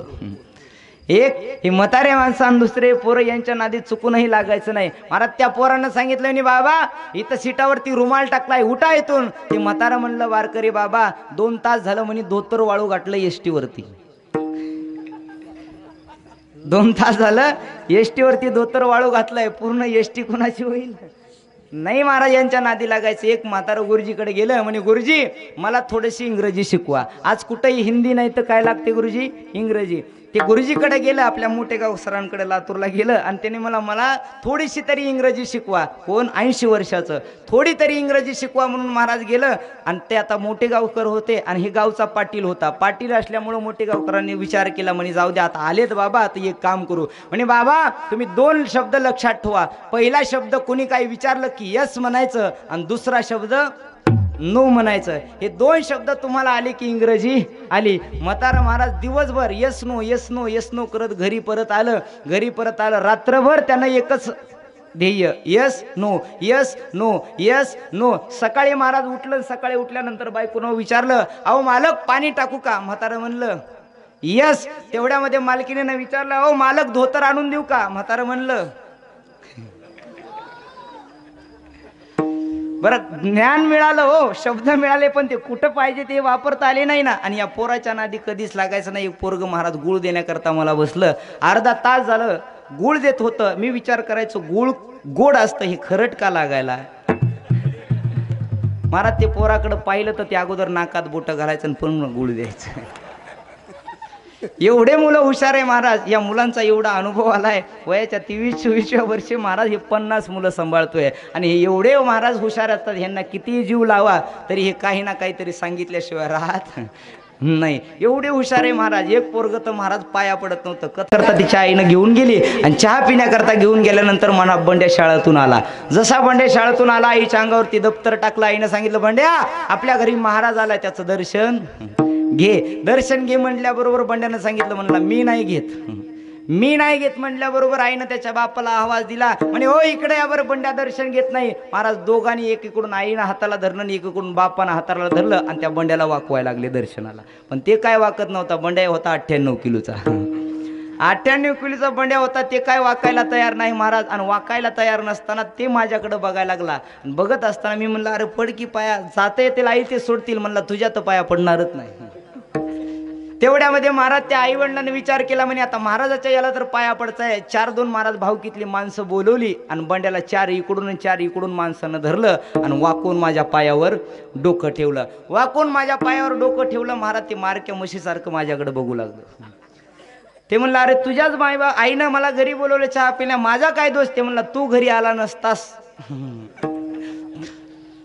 तर मला पाया पडावं लागलं नसतं. मी म्हणलं आता जाऊ दे. महाराज ते बाहेर आलं. बाहेर आल्यानंतर महाराज त्यानं हातामध्ये दगड घेतला. हातामध्ये दगड घेतला आणि हातामध्ये दगड गेल्यानंतर दाराच्या इकडं तिकडं फिरायलंय. मी म्हणलं अहो मावशी बंड्या कुठे गेला? म्हणली तेव्हा ते दारात इकडं तिकडं फिरायलाय. म्हणलं का त्याच्या हातात दगड आहे? म्हणली महाराज काय सांगू, गेल्या वर्षी असाच महाराज घरी आला होता आणि असा बंड्यानं हाणला आमच्या. माझी तर हवा टाईट झाली. म्हणलं आधीच 32 किलोचा आणि त्यात हा जर बंड्या मारायला लागला तर म्हणे महाराज काय बी होऊ द्या पण तुमचं डोकं सांभाळा. मी म्हणलं अहो पाठीत मारील. म्हणली पाठ मारू द्या पण डोकं मात्र सांभाळा. एवढे लेकरं अगोचर महाराज यांच्या नादी अजिबात लागायचं नाही. म्हातारे माणसं आणि या लेकरांच्या नादी अजिबात लागायचं नाही. प्रत्येकाच्या अंतकरणामध्ये स्वार्थ आहे आणि त्या स्वार्थापोटी महाराज प्रत्येक जण काम करतोय. तुम्ही आम्ही असू द्या किंवा देवता लोक सुद्धा असू द्या, देवता लोक सुद्धा महाराज त्यांना पदाची प्रतिष्ठा आहे, पदाची अपेक्षा आहे म्हणून काम करतात. आपण तर सामान्य जीव आहे. विठाला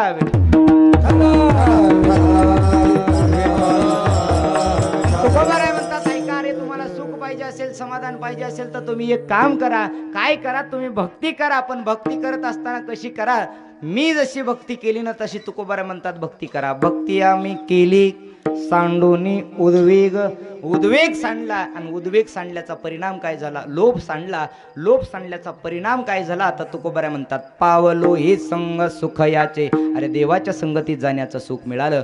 मायबाप देवाच्या संगतीत जाण्याचं सुख कुणाच्याही पदरी प्राप्त होत नाही. ऐका, देवाच्या संगतीत जायचं असेल तर अंतकरणातले विकार अगोदर बाजूला काढावे लागतील. अंतकरणातले विकार ज्यानं बाजूला काढले ना त्याला देवाच्या संगतीत जाता येतं. आणि तुकोबारा म्हणतात त्यातला पहिला लोभ नावाचा विकार, जो पापाचा बाप ज्याला लोभ म्हटल्या जातं आणि लोभापासूनच हे सगळेजण उत्पन्न होतात, तो लोभच आम्ही काढून टाकलाय. आणि लोभ काढून टाकल्याचा परिणाम काय झाला तर जगद्गुरु तुकोबारा अभंगाच्या दुसऱ्या चरणात सुख आम्हा झाले धरिता याचा संग. सुख आम्हा झाले धरिता याचा संग.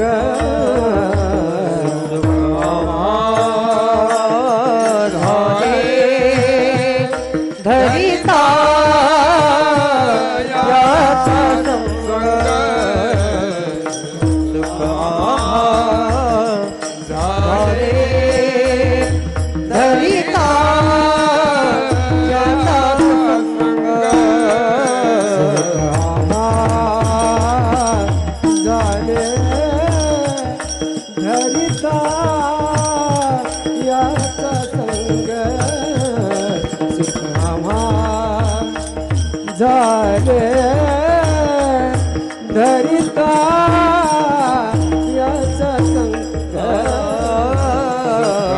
सुख झाले धरिता याचा संग. झाले धरिता याचा संग.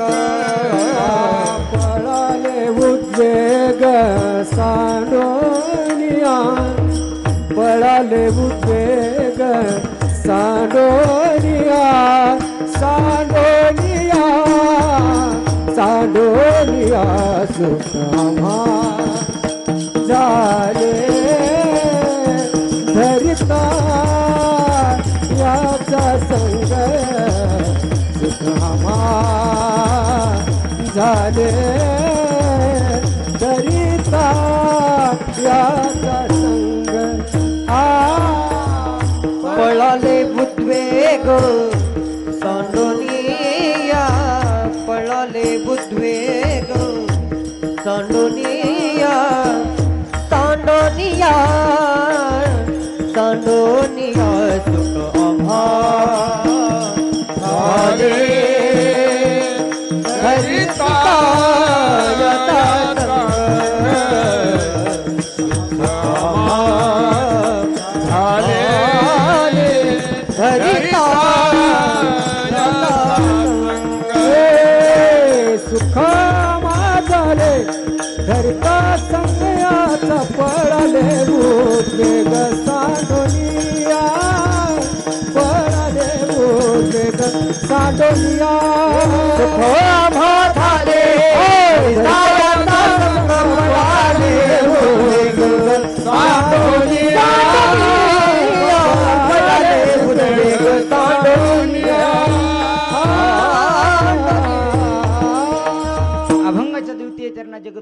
तुकोबाराय म्हणतात बाबा मला सुख प्राप्त झालं, पण कशाचं सुख प्राप्त झालं ऐका. देवाच्या संगतीत गेलो, देवाच्या संगतीत गेल्याचा परिणाम काय झाला. सुकामा झाले धरिता याचा संग आणि पळाले उद्वेग सांडून या. अंतकरणाचे बाकीचे विकार राहिले होते, काम, क्रोध, लोभ, मद, मत्सर, दंभ, अहंकार, हे षडविकार आहे. या षडविकारापैकी लोभाला बाजूला काढून टाकलं आणि लोभाला बाजूला काढून टाकल्यामुळं देव आपलासा झाला. देव आपलासा झाल्यामुळं परिणाम काय झाले, बाकीचे विकार सुद्धा निघून गेले. त्यांना जा म्हणावं लागत नाही. तुका म्हणे चित्त करा रे निर्मळ आणि येवोनी गोपाळ राहे तेथे. महाराज आपण भागवत कथा ऐकता, त्या श्रीकृष्ण परमात्मा त्या गोपिकेंच्या घरी का जायचा, तर त्यांच्या अंतकरणातले विकार निघून गेले होते. त्यांच्या अंतकरणातले विकार निघून गेले होते. हरी माझ्या मंदिरी कधीतरी या, दुसरे नाही कोणी घरी. कोण कोण नाही, कामही निघून गेलाय, क्रोध निघून गेलाय, मत्सर निघून गेलाय, दंभ निघून गेलाय, अहंकार निघून गेलाय, लोभाला आम्ही काढून टाकलंय. हे विकार आमच्या अंतकरणातून म्हणजे या घरातून बाजूला केलेत आणि त्यामुळे तुम्ही आम्ही आमच्या घरी या. म्हणतात ना, सुनी हे गोकुळ नगरिया, सुनी हे गोकुळ नगरिया, ओ आजा आजा सावरिया, वृंदावन के तुम हो राजा, वृंदावन के तुम हो राजा, आके बजा जा मुरलिया, ओ आजा आजा सावरिया, सुनी है गोकुल नगरिया, ओ आजा आजा सावरिया. हे काना, हे कन्हैया, अरे आमच्या घरी आज कुणीच नाहीये. आमच्या घरामध्ये, या हृदयरूपी घरामध्ये आमच्या कोणीच नाहीये. तू आमच्या घरी ये. महाराज त्या कन्हैयाला बोलवायचं असेल, त्या देवाला बोलवायचं असेल, तर या हृदयामध्ये विकार असून चालणार नाही. एकदा का या हृदयामधले विकार निघून गेली की मग तो देव ऑटोमॅटिक आपल्या घरी येईल, या हृदयात येऊन राहील. मग जनाबाईंनी म्हणल्यासारखं हृदयबंदी खाना केला आणि आत विठ्ठल कोंडीला. त्या देवाला आपल्या अंतकरणात कोंडायचं असेल तर अंतकरणातले विकार बाजूला काढायचे आणि विकार बाजूला केले की मग त्या गवळणी जशा म्हणायचं ना, काली कमली वाला मेरा यार है, काली कमली वाला मेरा यार है, मेरे मन का मोहन तू दिलदार है, तू मेरा यार है, मेरा दिलदार है, तू मेरा यार है, मेरा दिलदार है. ओ काली कमली वाला मेरा यार है, काली कमली वाला मेरा यार. लागत नाही. क्रोधानं काय होतं महाराज नेहमी सांगत असतो. एक औरंगाबाद जिल्ह्यामध्ये घडलेली घटना आहे. 10-15 वर्षापूर्वी महाराज एक पती पत्नी आणि एक 4-5 वर्षाचा मुलगा होता. क्रोधानं काय होता एका 4-5 वर्षाचा मुलगा असताना महाराज तो रांगायचा, आईसोबत खेळायचा आणि तो माणूस दुसऱ्याच्या सालगडी म्हणून काम करायचा. सालगडीत म्हणतात ना आपल्या इकडं, सालगडी म्हणून काम करायचा. आणि सालगडी म्हणून काम करत असताना महाराज पाडव्याच्या दिवशी त्याला 20,000 रुपये पगार त्याच्या मालकानं दिला. 20,000 रुपये पगार त्याच्या मालकानं दिला आणि 20,000 रुपये पगार दिल्यानंतर महाराज तो घरी आला. सकाळची वेळ होती, त्याची पत्नी भाकरी करत होती. भाकरी करत असताना त्या पत्नीच्या समोर ते 20,000चं बंडल टाकलं आणि शेतामध्ये गवत कापण्याकरता निघून गेला. जसा शेतामध्ये गवत कापण्याकरता निघून गेला महाराज, सकाळची वेळ होती, माता माऊलीची भाकरी 2 शिल्लक राहिल्या होत्या. तेवढ्यामध्ये तो मुलगा उठला, रडत रडत आईच्या जवळ आला. आईच्या जवळ आल्यानंतर महाराज आईला वाटलं अरे त्याला आपण पाजावं, भूक लागली असेल. उठलाय, 9:30 वाजले सकाळचे. महाराज एकच भाकर शिल्लक राहिली होती. त्या माता माऊलीला वाटलं ती भाकर घ्यावी, तव्यावरती टाकावी, हात धुवावं आणि आपल्या बाळाला पाजावं. तेवढ्या करता महाराज त्या माता माऊलीनं तीच केलं. ती पराती जी भाकर होती ना ती तव्यावरती टाकली आणि तव्यावरची भाकर टोपलीमध्ये टाकली, हात धुला आणि हात धुतल्यानंतर ते ताटातलं पाणी बाहेर टाकण्याकरता दारात आली. जशी दारात आली ना, तो 20,000 रुपयाचं बंडल चुलीमध्ये पडलं आणि 20,000 रुपयाचं बंडल चुलीमध्ये पडल्यानंतर आग लागली, त्या पैशाला जाळ लागला. त्या माता माऊलीला वाटलं अरे भाकरी करपेल, धावत धावत आली, भाकरी पलटी केली. तो मुलगा आईला साडीला धरून उठून उभा टाकण्याचा प्रयत्न करत होता. ऐका रागाने काय होतं, साडीला धरून उठून उभा टाकण्याचा प्रयत्न करत होता, रडत होता. आईला वाटलं परात खाली ठेवावी आणि आपल्या मुलाला घ्यावं. पाहिलं तर आग लागली आहे पैशाची. तिला वाटलं अरे आजच 20,000 रुपये पगार आपल्या मालकानं वर्षभराचा आपल्या हातामध्ये दिला होता आणि हे जर त्यांना कळालं तर ते मला मारतील. आता वर्षभर काय खायचं. 20,000 रुपयाचं बंडल बघता बघता चुलीमध्ये जळायला लागलं. राग आला मुलाचा. रागाच्या भरात हातातली परात खाली ठेवली, जोराची चापट पोराला मारली. जशी जोराची चापट पोराला मारली महाराज, तो पोरग परातीच्या काठीवरती पडलं. परातीचा काठ त्याच्या डोक्यात घुसला आणि ते जाग्यावर मरण पावलं. जाग्यावर मरण पावलं आणि जाग्यावर मरण पावल्यानंतर महाराज बघता बघता गावभर बातमी पसरली, गावातील लोक जमा झाले, त्याच्या शेतावरही बातमी गेली आणि शेतावर बातमी गेल्यानंतर त्याला सांगितलं, अरे जा, तुझा एकुलता एक बाळ मरण पावलाय, जा, तुझा एकुलता एक बाळ मरण पावलाय. महाराज धावत धावत धावत घरी आला. त्यानं विचारलं कसा मरण पावला? तर गावातले लोक सांगत होते, अरे बाईनं 20,000 रुपयासाठी पोटचा गोळा मारला. अरे पैसे तर पुन्हाही कमवता आले असते, पैसे तर आज ना उद्या त्याला मिळालेही असते, पण आता पोटचा गोळा गेला ना, तो मुलगा परत मिळेल का? एवढ्यामध्ये महाराज गावातले लोक बोलत असताना कानावरती शब्द पडले, राग आला, हातामध्ये ते कोयतं होतं, विळा होता गवत कापण्याचा. धावत धावत घरी आला. जसा घरी आला ना, महाराज कसलाही विचार न करता माणसांच्या गर्दीतून पुढे आला आणि माणसांच्या गर्दीतून पुढे आल्यानंतर महाराज पत्नीचे केस धरले. एका क्षणामध्ये महाराज पत्नीचं सुद्धा शिरच्छेद केला, पत्नीचं मुंडकं ओढवलं आणि रक्ताभोंगाळ महाराज घरामध्ये झालं. बघता बघता सगळीकडे महाराज रक्त झालं, अख्खं गाव हळहळ करत होतं. ऐका मायबाप, हे सगळं घडलं कशामुळे घडलं? फक्त रागामुळे घडलं. जीवनामधला राग जरी बाजूला निघून गेला ना, तरी जीवन सुखी व्हायला वेळ लागत नाही. एक दिवशी कबीरदास महाराजांना मडक्याला, त्या गाडग्याला प्रश्न केला, म्हणे, का रे, तू तिन्ही काळामध्ये थंड का असतोस? उन्हाळा असो, हिवाळा असो, पावसाळा असो, तू तर थंड असतोस, पण तुझ्यातला जो कोणी पाणी पिणार आहे ना, त्याचा सुद्धा आत्मा थंड करतोस का? तर तुला कधी कोणावरती राग येत नाही का? तुला कधी कोणावरती क्रोध येत नाही का? त्या मडक्यानं, त्या गाडग्याने किती सुंदर उत्तर दिलं ऐका. तर मडकं म्हणलं, महाराज, मलाही राग येतो, मलाही क्रोध येतो, पण ऐका ना, मला माहिती आहे माझा भूतकाळ माती होता आणि मला माहिती आहे माझा भविष्यकाळ मातीच आहे. मला माहिती आहे माझा भूतकाळ मातीच होता आणि मला माहिती आहे माझा भविष्यकाळ मातीच आहे. मग सांगा ना, उगाच मी कशाला कोणावरती राग करू? त्या मडक्याचं तसंच आहे आणि या मडक्याचं सुद्धा तसंच आहे. हे पंचतत्वापासून बनलेलं शरीर याच पंचतत्वामध्ये विलीन होणार आहे. मग कशाला उगाच कोणावरती राग करायचा आहे का? कबीरदास महाराज म्हणतात, या शरीराची माती होणार आहे. माया के दीवाने सुन लो, एक दिन ऐसा आएगा, धन दौलत वर माल खजाना यहाँ पड़ा रह जाएगा. माया की दीवानी सुन लो, एक दिन ऐसा आएगा, धन दौलत वर माल खजाना यहाँ पड़ा रह जाएगा. सुंदर काया माटी होगी, हो सुंदर काया माटी होगी, चर्चा होगी गली गली.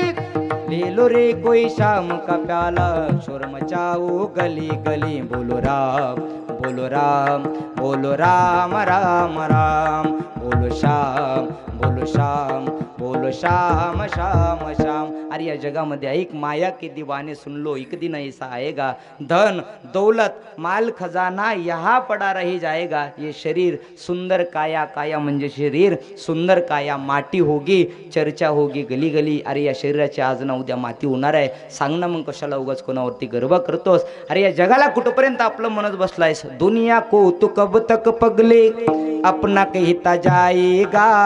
गोविंद को तू भूल गया है, अंत समय पछताएगा. दुनिया को तू कब तक पगले, अपना कहता जाएगा. गोविंद को तू भूल गया है, अंत समय पछताएगा. 2 दिन का ये चमन खिला है, हो 2 दिन का ये चमन खिला है, फिर मुरझाए कली कली. ले लो रे कोई शाम का प्याला, शोर मचाओ गली गली. बोलो राम, बोलो राम, बोलो राम राम राम. अरे जीवनाचं सत्य आहे. दुनिया को तू कब तक पगले, अपना कहता जाएगा. देवाला विसरून गेलोय. 2 दिन का ये चमन खिला आहे, फिर मुरझाए कली कली. अरे या जीवनातलं 2 दिवसाचं आयुष्य मिळालंय. या जीवनातला क्रोध बाजूला काढून टाका आणि सगळ्यांना प्रेमाने बोला. प्रेमाने बोलत असताना कबीरदास महाराज म्हणतात, कशाला उगाच बोलून कुणाचं मन दुखवताय का ना? नहीं चाहिए दिल दुखाना किसी का, नहीं चाहिए दिल दुखाना किसी का. सदा ना रहा है, सदा ना रहेगा, जमाना किसी का. नहीं चाहिए दिल दुखाना किसी का. अरे जीवनातलं सगळ्यात सत्य आहे काय काय, प्रत्येकाला त्याच्या त्याच्या नशिबानं मिळणार आहे. पण एक काम कर, नहीं मिल सकेगा खजाना किसी का, लिखा है मुकद्दर में वो ही मिलेगा.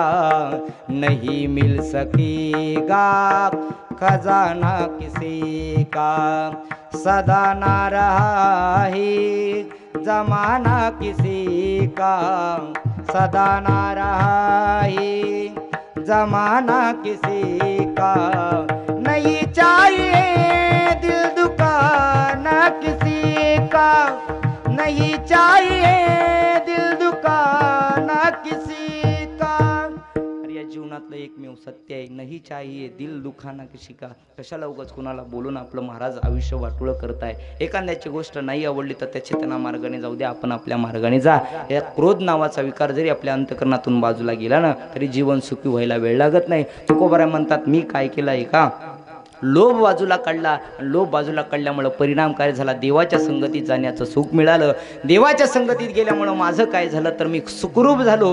आणि सुखरूप झाल्यानंतर परिणाम काय झाला तर पळाले उद्वेग सांडोनिया विठोबा रखुमाई.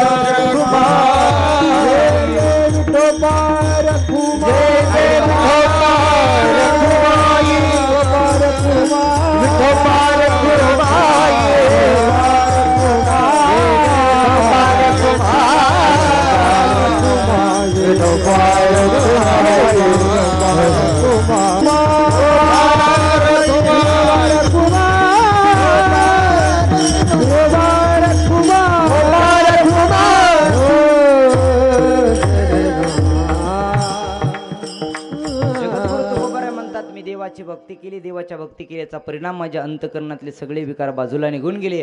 अंतकरणातले सगळे विकार बाजूला निघून गेल्यामुळं माझ्या जीवनात काय झालं तर तुका म्हणे सुख बहु झाले जीवा घडली या सेवा विठोबाची. त्या पांडुरंग परमात्म्याची माझ्या जीवनामध्ये सेवा घडली. एवढी सेवा घडली, एवढी सेवा घडली. त्या सेवेचा परिणाम माझ्या जीवनामध्ये काय झालं तर सुख झालं. किती सुख झालं तर तुका म्हणे सुख बहु झाले. बहु झाले म्हणजे किती झालं हो, गावापुरतं तालुक्यापुरतं जिल्ह्यापुरतं नाही हो, अखिल कोटी ब्रह्मांडाचा मालक भगवान पंढरीश परमात्मा बहुत सुकृताची जोडी, सर्व सुखाचा आगर असणारा श्रीकृष्ण परमात्मा पांडुरंग परमात्मा तोच माझ्या जवळ आलाय. मग सर्व सुख जिथं देवाजवळ आहे तो देव माझ्या जवळ आल्यानंतर त्या सुखाची गणना करता येणार नाही. जगद्गुरु तुकोबाराय म्हणतात तेवढं सुख मला प्राप्त झालं, पण कशामुळे झालं तर घडली या सेवा विठोबाची. त्या पांडुरंगाची सेवा माझ्याकडून घडली, त्या देवाची सेवा माझ्याकडून घडली आणि खऱ्या अर्थानं माझ्या जीवनामध्ये सुख प्राप्त झालं.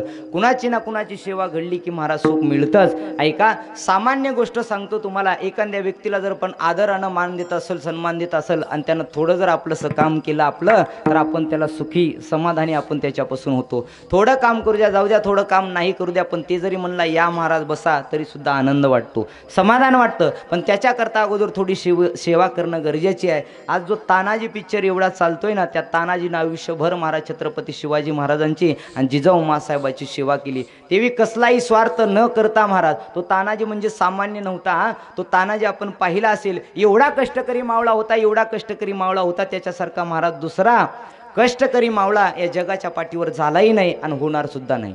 आजचे मावळे पाहिले ते महाराज फक्त पैशावर चालतील. आजचे मावळे पाहिले तर पैशावर चालतील, पण छत्रपती शिवाजी महाराजाचा तानाजी असा एक मावळा होता. ज्यावेळेस महाराज शहाजी राजेंनी जिजाऊ मासाहेबांनी पुण्यामध्ये आल्यानं तर पुणे हे उद्ध्वस्त झालेलं होतं. आजचं पुणे नाही, 400 वर्षाचं पुणे होतं. त्या 400 वर्षाच्या पुण्यामध्ये महाराज एक कवडी सुद्धा धान्य पिकत नव्हतं. तिथं जिजाऊ मासाहेबानं आणि शहाजी राजेनं नांगर फिरवला, छत्रपती शिवाजी महाराजांच्या हातातून पेरलं आणि पेरल्यानंतर धान्य उगवायला लागलं. पण महाराज सगळं अरण्य होतं, अरण्यातील डुकरं जनावरं महाराज येऊन तो धान्य पीक खात होतं. तेवढ्यामध्ये जिजाऊ मासाहेबांना दौंडी पिटवली. म्हणे ऐका, जो कोणी आम्हाला प्राण्याला मारून दाखवेल त्या प्राण्यांची शेपटी आणून दाखवेल त्याला सोन्याचं कडं भेट दिला जाईल. कशाचं ऐका, सोन्याचं कडं भेट दिला जाईल. सोन्याचं कड्यासाठी महाराज अत्यंत मावळे कष्टकरी सामान्य एकदम सामान्य घरातली लोक यायचे, उठायचे आणि रात्रभर त्या ह्याची राखण करायचे, रात्रभर त्या आलेल्या धान्याची राखण करायचे. दोन्ही कामं महाराज केली. एक तर स्वराज्याकरता कष्टकरी मावळे, इमानदार मावळे जिजाऊ मासाहेबांना सुरुवात केली आणि दुसरं आपलं पीकही चांगलं येईल. दोन्ही कामं केली महाराज. पीकही चांगलं यावं आणि स्वराज्याकरता माणसंही चांगली मिळावी. एक दिवस रात्रीची वेळ होती. रात्रीच्या वेळी महाराज एक तरुणा बांड पोरगा पोरगा उठला आणि तरणा पोरगा उठल्यानंतर महाराज त्याने एका प्राण्याला मारलं, प्राण्याची हत्या केली आणि प्राण्याची हत्या करून जिजाऊ मासाहेबाकडे महाराज 2 वाजता रात्रीच्या गेला. रात्रीच्या 2 वाजता गेल्यानंतर महाराज द्वारपाल होते जवळ. त्या मावळ्यांनी सांगितलं, अरे कोण आहेस? काय नाही म्हणे, आई जिजाऊनं सांगितलं होतं ना की जो कोणी प्राण्यांना मारेल त्याला मी शब्बासकी देईल, त्याला मी सोन्याचं कडं देईल. हे बघा प्राणी घेऊन आलोय पाठीवरती, पाठीवरती प्राणी घेऊन आलोय म्हटल्याबरोबर महाराज या दोघांचा आवाज कुजबुज ऐकली. ते मावळे म्हणत होते, अरे तू सकाळी ये, सकाळी आल्यानंतर तुला कडं दिला जाईल. नाही, आत्ताच माझी जाऊला बोलवा, मला आत्ता भेटायचं, त्यांना दाखवायचं त्यांना हे पशु मारलेला. तेवढ्यामध्ये महाराज जिजाऊ मासाहेब बाहेर आल्या आणि बाहेर आल्यानंतर पाहिलं तर प्राणी घेऊन आला एक जण, पाहतोय बोलतोय आणि जिजाऊ मासाहेबाला पाहिल्याबरोबर आईला नमस्कार केला. आई साहेब प्रणाम, आई साहेब मुजरा. बघा तुम्ही सांगितलं होतं एखादा प्राणी मारलं आणला तर सोन्याचं कडं देताल, ऐका मी हे प्राणी घेऊन आलोय. महाराज जिजाऊ मासाहेबांनी सांगितलं, अरे तू सकाळी आला असतास ना आणि तरी सुद्धा मी तुला सोन्याचं कडं दिलं असतं. ऐका शब्बासकीची थाप कशी असते. अरे तू सकाळी आला असतास ना तरी सुद्धा मी तुला सोन्याचं कडं दिलं असतं. या प्राण्याला आणण्याची गरज लागली नसती, फक्त शेपूट जरी आणलं असतंस ना तरी सुद्धा मी तुला सोन्याचं कडं दिलं असतं. ऐका त्या तरण्या पोराच्या डोळ्यामध्ये पाणी आलं आणि पाणी आल्यानंतर आज जिजाऊला म्हणतो, माई मासाहेब मी सोन्याचं कडं घेण्याकरता हे प्राणी आणला नाही हो, मी सोन्याचं कडं घेण्याकरता या प्राण्यांना घेऊन आलो नाहीये. मला एवढंच वाटलं होतं की राजाधिराज छत्रपती शिवाजी महाराजांच्या आईसाहेब जिजाऊ मासाहेब माझ्याकडे पाहत्याल आणि माझ्याकडे पाहिल्यानंतर फक्त कौतुकाची थाप माझ्या पाठीवरती टाकताल, एवढ्या करताच मी आलो होतो. आणि महाराज तोच मावळा म्हणजे हा तानाजी आहे, तो मावळा म्हणजे तानाजी आहे. आणि महाराज त्याच तानाजीचा ज्यानं पिक्चर काढला, आज त्या अजय देवगणनी राम मंदिराकरता 1 नाही 2 नाही तर 15 करोड रुपये राम मंदिर बांधण्याकरता दिलं. हे हिंदीचं अस्तित्व आहे महाराज. जोपर्यंत प्रभू रामचंद्राचं अब्जावधी कोट्यावधी रुपया जमा झाला, पण ऐका ना आतापर्यंत आपण फक्त म्हणत होतो प्रभू रामचंद्राचं मंदिर झालं पाहिजे. ज्या हिंदवी स्वराज्यामध्ये आपण जन्माला आलोय, ज्या हिंदू धर्मामध्ये आपण जन्माला आलोय, त्या हिंदू धर्माचं आराध्य दैवत म्हणजे प्रभू रामचंद्र होतं. आणि प्रभू रामचंद्राला महाराज मंदिर नव्हतं, आपण मात्र घरामध्ये आनंदानं राहत होतो, पण घरामध्ये नव्हता माझा देव आणि त्या देवाला घरामध्ये बसवण्याचं काम या माणसांनी केलं. नाही तर आतापर्यंत फक्त आपण म्हणतच होतो बनाएंगे मंदिर, बनाएंगे मंदिर, कसम तुम्हारी राम प्राण से प्यारा है, अवधपुरी का नाम बनाएंगे मंदिर, बनाएंगे मंदिर, बनाएंगे मंदिर, बनाएंगे मंदिर, कसम तुम्हारी राम से प्यारा है, बनाएंगे सगळ्यांनी 1 मिनिट हात घ्या बरोबर. फक्त 2 मिनिटं कीर्तन आहे आपलं. घ्या सर्वांनी हात वर. वा सगळ्या जणांनी जसं येईल तसं म्हणा. हो बनाएंगे मंदिर, बनाएंगे मंदिर, अवधपुरी का नाम बनाएंगे मंदिर, बनाएंगे मंदिर, बनाएंगे मंदिर, बनाएंगे ताली वाजवा ताली.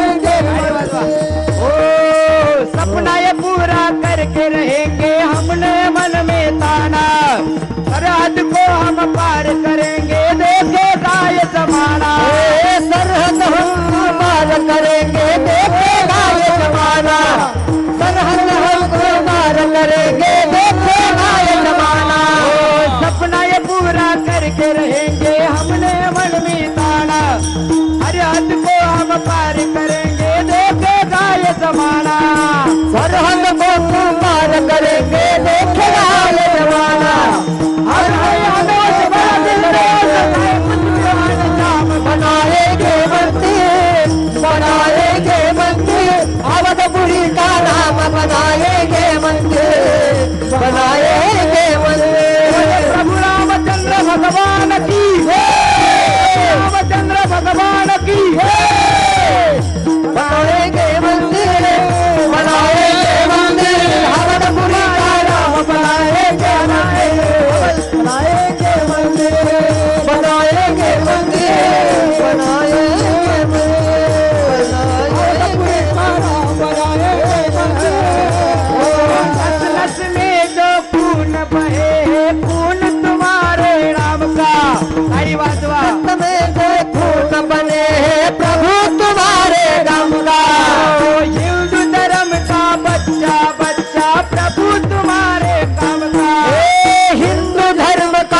म्हणावं लागत होतं, बनाएंगे मंदिर कसम तुम्हारी राम प्राण से प्यारा है अवधपुरी का धाम बनाएंगे मंदिर बनाएंगे मंदिर. रात्रंदिवस फक्त आपण म्हणत होतो, पण महाराज त्या दोन माणसांनी हे काम करून टाकलं. आणि प्रत्येक जोपर्यंत चंद्र आहे सूर्य आहे तोपर्यंत या दोन माणसाचं नाव निघत राहील. जगाच्या पाठीवरती महाराज दोन असे, एक संन्यासी, तसं दोन्ही संन्यासी आहेत. एक महाराज उत्तर प्रदेशचा आदित्यनाथ योगी आणि दुसरा आपल्या भारत देशाचा, बोला बोला, मी काही पक्षाचा नाही म्हणून सांगत नाही हा. जगाच्या पाठीवरती महाराज चांगलं ज्यांनी काम केलं त्यांचे दोन कामं सगळ्यात श्रेष्ठ मानले जातात. एक महाराज 370 ज्यानं काश्मीरमध्ये सुद्धा महाराज झेंडा फडकवला, आणि दुसरा म्हणजे आपल्या प्रभू रामचंद्राला घरात नेऊन बसवलं. याच्यापेक्षा भाग्याची गोष्ट कुठली असावी. पण काही लोकांना हेही जमत नाही. आता ज्यांना जमत नाही ते सोडून द्या, आणि त्यांना इथं ठेवू बी नका, मग पाकिस्तानात घेऊन जा. विठाला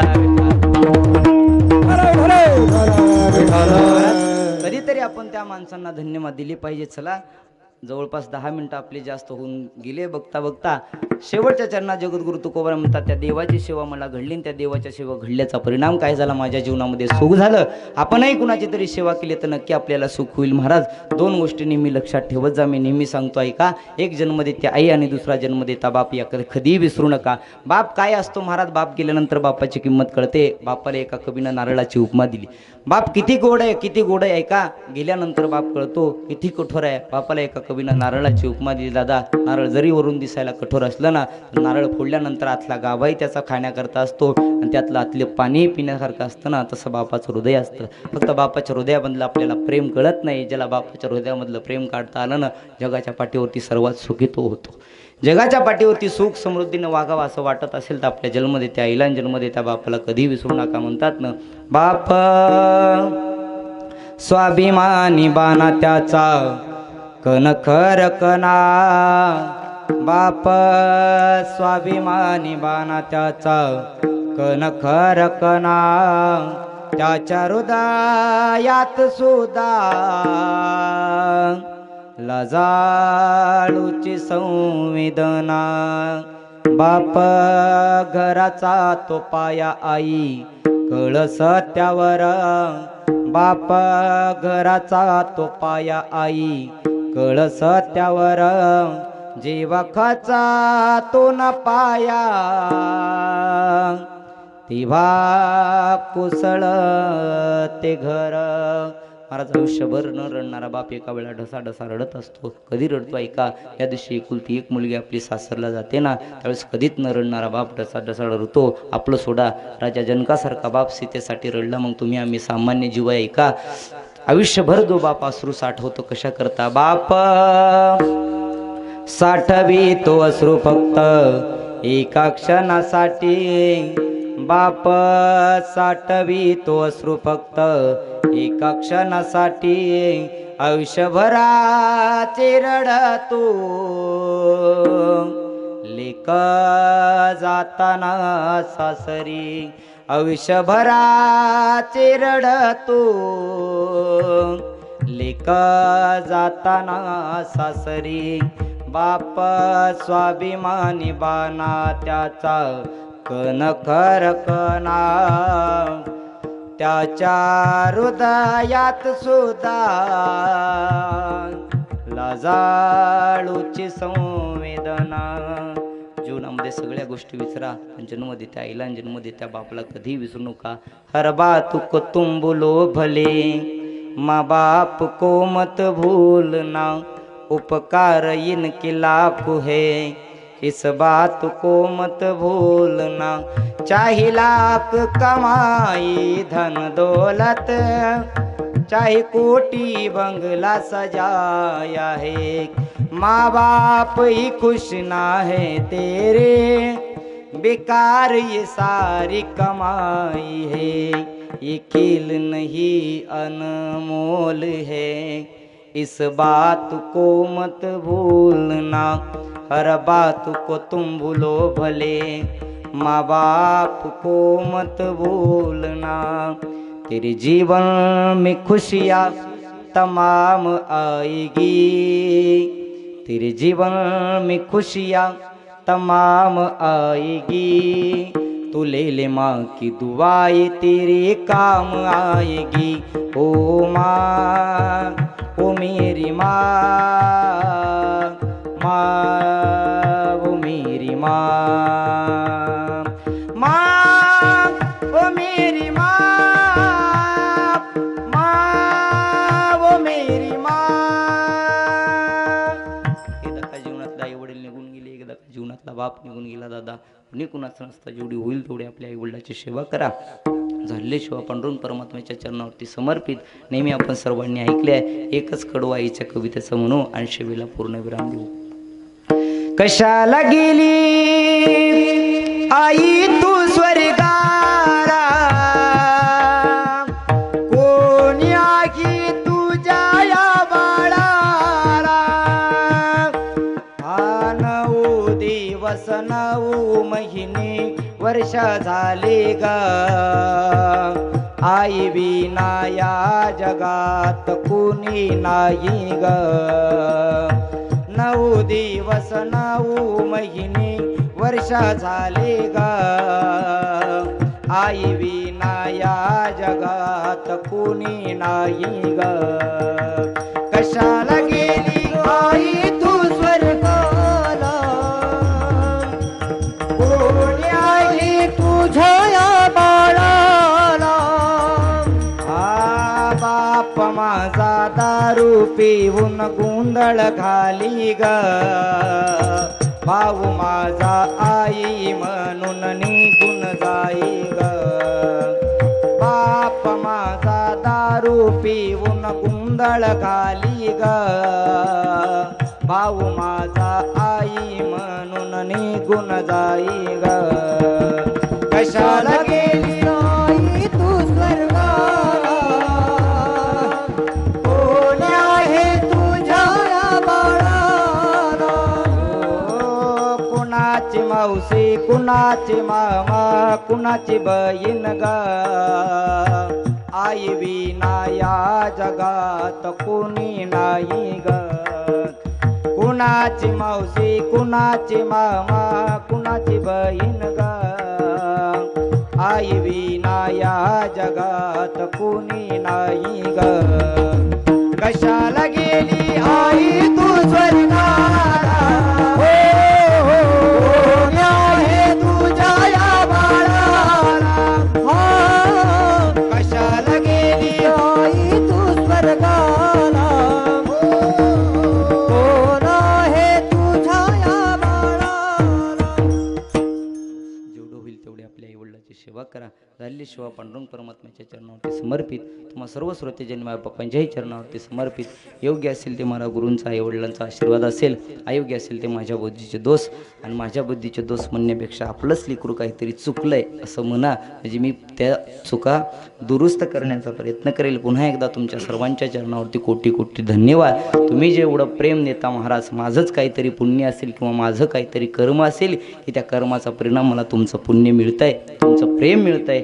आणि हे प्रेम जन्मोजन्मी असंच मिळत राहू एवढी प्रभूकडे प्रार्थना करतो. झालेली सेवा पांडुरंग परमात्म्याच्या चरणावरती समर्पित. पुन्हा एकदा महाराज सर्वच दावणगावकर मायबाप असतील, पुरुष मंडळ असतील, महिला मंडळ असतील, माता माऊली असतील, या सर्वांच्या चरणावरती विनम्र अभिवादन. उपस्थित सर्वच महाराज गायक वादक असतील, त्यामध्ये आज आमचे परम मित्र आलेले आमचे दत्ता महाराज निकमय यांनाही कोटी कोटी धन्यवाद. आमचे राजूभाऊ महाराज आंधळे आहे, त्याचबरोबर आमचे मित्र माधव महाराज आहेत, आमचे दत्ता गुरुजी आहेत, त्याचबरोबर आमचे मामाई आहेत. या सर्वांना कोटी कोटी धन्यवाद. उपस्थित महाराज आमचे होनाळीचे सरपंचही खास कीर्तन ऐकण्याकरता आले, त्यावेळी त्यांनाही धन्यवाद. बरेच जण पहिल्यांदा कीर्तन ऐकण्याकरता आले, त्यांना सुद्धा धन्यवाद. आमचे सर असतील, सगळ्यांचं प्रेम. आणि सरांनी सांगितलं म्हणे आज जवळपास गावातले 30 ते 40 मुलांच्या टेटसला गोविंद महाराजाचं कीर्तन होतं. फक्त एवढंच तरुण मंडळीला विनंती आहे, आपलं प्रेम असंच राहावं. मी एक तुमचा भाऊ, महाराज सोडून द्या, पण मी एक तुमचा भाऊ म्हणून आयुष्यभर असं प्रेम करत राहा, बस बाकी काही मागणार नाही तुम्हाला. याच पुण्याचा परिणाम, याच प्रेमाचा परिणाम असतो. बघा, जगाचा मालक प्रेमाने आकळला जातो, मी तो माणूस आहे. जगाचा मालक सबसे ऊंची प्रेम सगाई प्रेम असेल देव मला थोर प्रेमाचा भुकीला देवसुद्धा महाराज प्रेमानं आपलंसं होतो. मी नक्की आपल्या सर्वांचा ऋणी राहील. पुन्हा एकदा शतशः नमन. तर वैयक्तिक कोणाचंही नाव न घेता समस्त गावकरी मंडळ दावणगाव नाही तर जवळपास आता 20-25 जणांचे नाव पाठ झाले. तर पुढच्या वर्षी 50 जणांचे होतील, त्याच्या पुढच्या वर्षी 100 जणांचे. तुम्ही म्हणताल तुला दरवर्षी यायचं आहे का? आहे की नाही? याच नियमाप्रमाणे पुन्हा एकदा सर्वांना कोटी कोटी धन्यवाद. जे यावर्षी मी परळीला श्री स्वयंभू महाविष्णू वारकरी शिक्षण संस्था स्थापित केली आहे. नवीन आलेल्याकरता सांगतो, त्या संस्थेत महाराज अनाथ मुलं जर कोणी असतील किंवा आई वडील नाही आहेत, गरिबी आहे, अशा मुलांना एकदम निःशुल्क म्हणजे फ्री शिक्षण दिलं जातं. आणि तुम्हाही सगळ्याला विनंती आहे की कधीतरी संस्था येऊन बघा. जवळपास आपल्या गावातील 3-4 विद्यार्थी आहेत. ते विद्यार्थी महाराज सुंदर कीर्तन करतात. आमचा प्रकाश महाराजांचा मुलगा कृष्ण आहे, आमच्या बालाजी भाऊचा अभिजित आहे. आणि त्या अभिजितला तर असं म्हणतात की ते सगळ्यात जास्त गावात खोडकर होता आणि यात खोडकरच कामाचे आहेत. जे महाराज शांत बसले त्यांना लोक इकून टाकतील. म्हणून आमचा बजरंग सुद्धा आहे. त्याचबरोबर महाराज आमचा सुमित भंडे आहे. हे तीनही विद्यार्थी आपल्या परळीला आहे. तुम्हालाही सर्वांना विनंती आहे, त्या संस्थेच्या पत्रिका आहे, ज्यांना कोणाला अपेक्षित असेल त्याच संस्थेचं एक गुरुकुल दिनदर्शिका 2020 नावाचं कॅलेंडर आहे, तेही कुणाला पाहिजे असेल पोरं देतात. आणि आईची कवितेचं सगळ्यांकडेच आहे. ज्यांना नसेल त्यांनी ते घ्या, नाही तर माझ्या बुद्धीचे दोष म्हणून सोडून द्या. ज्ञानेश्वर माऊली ज्ञानराज माऊली.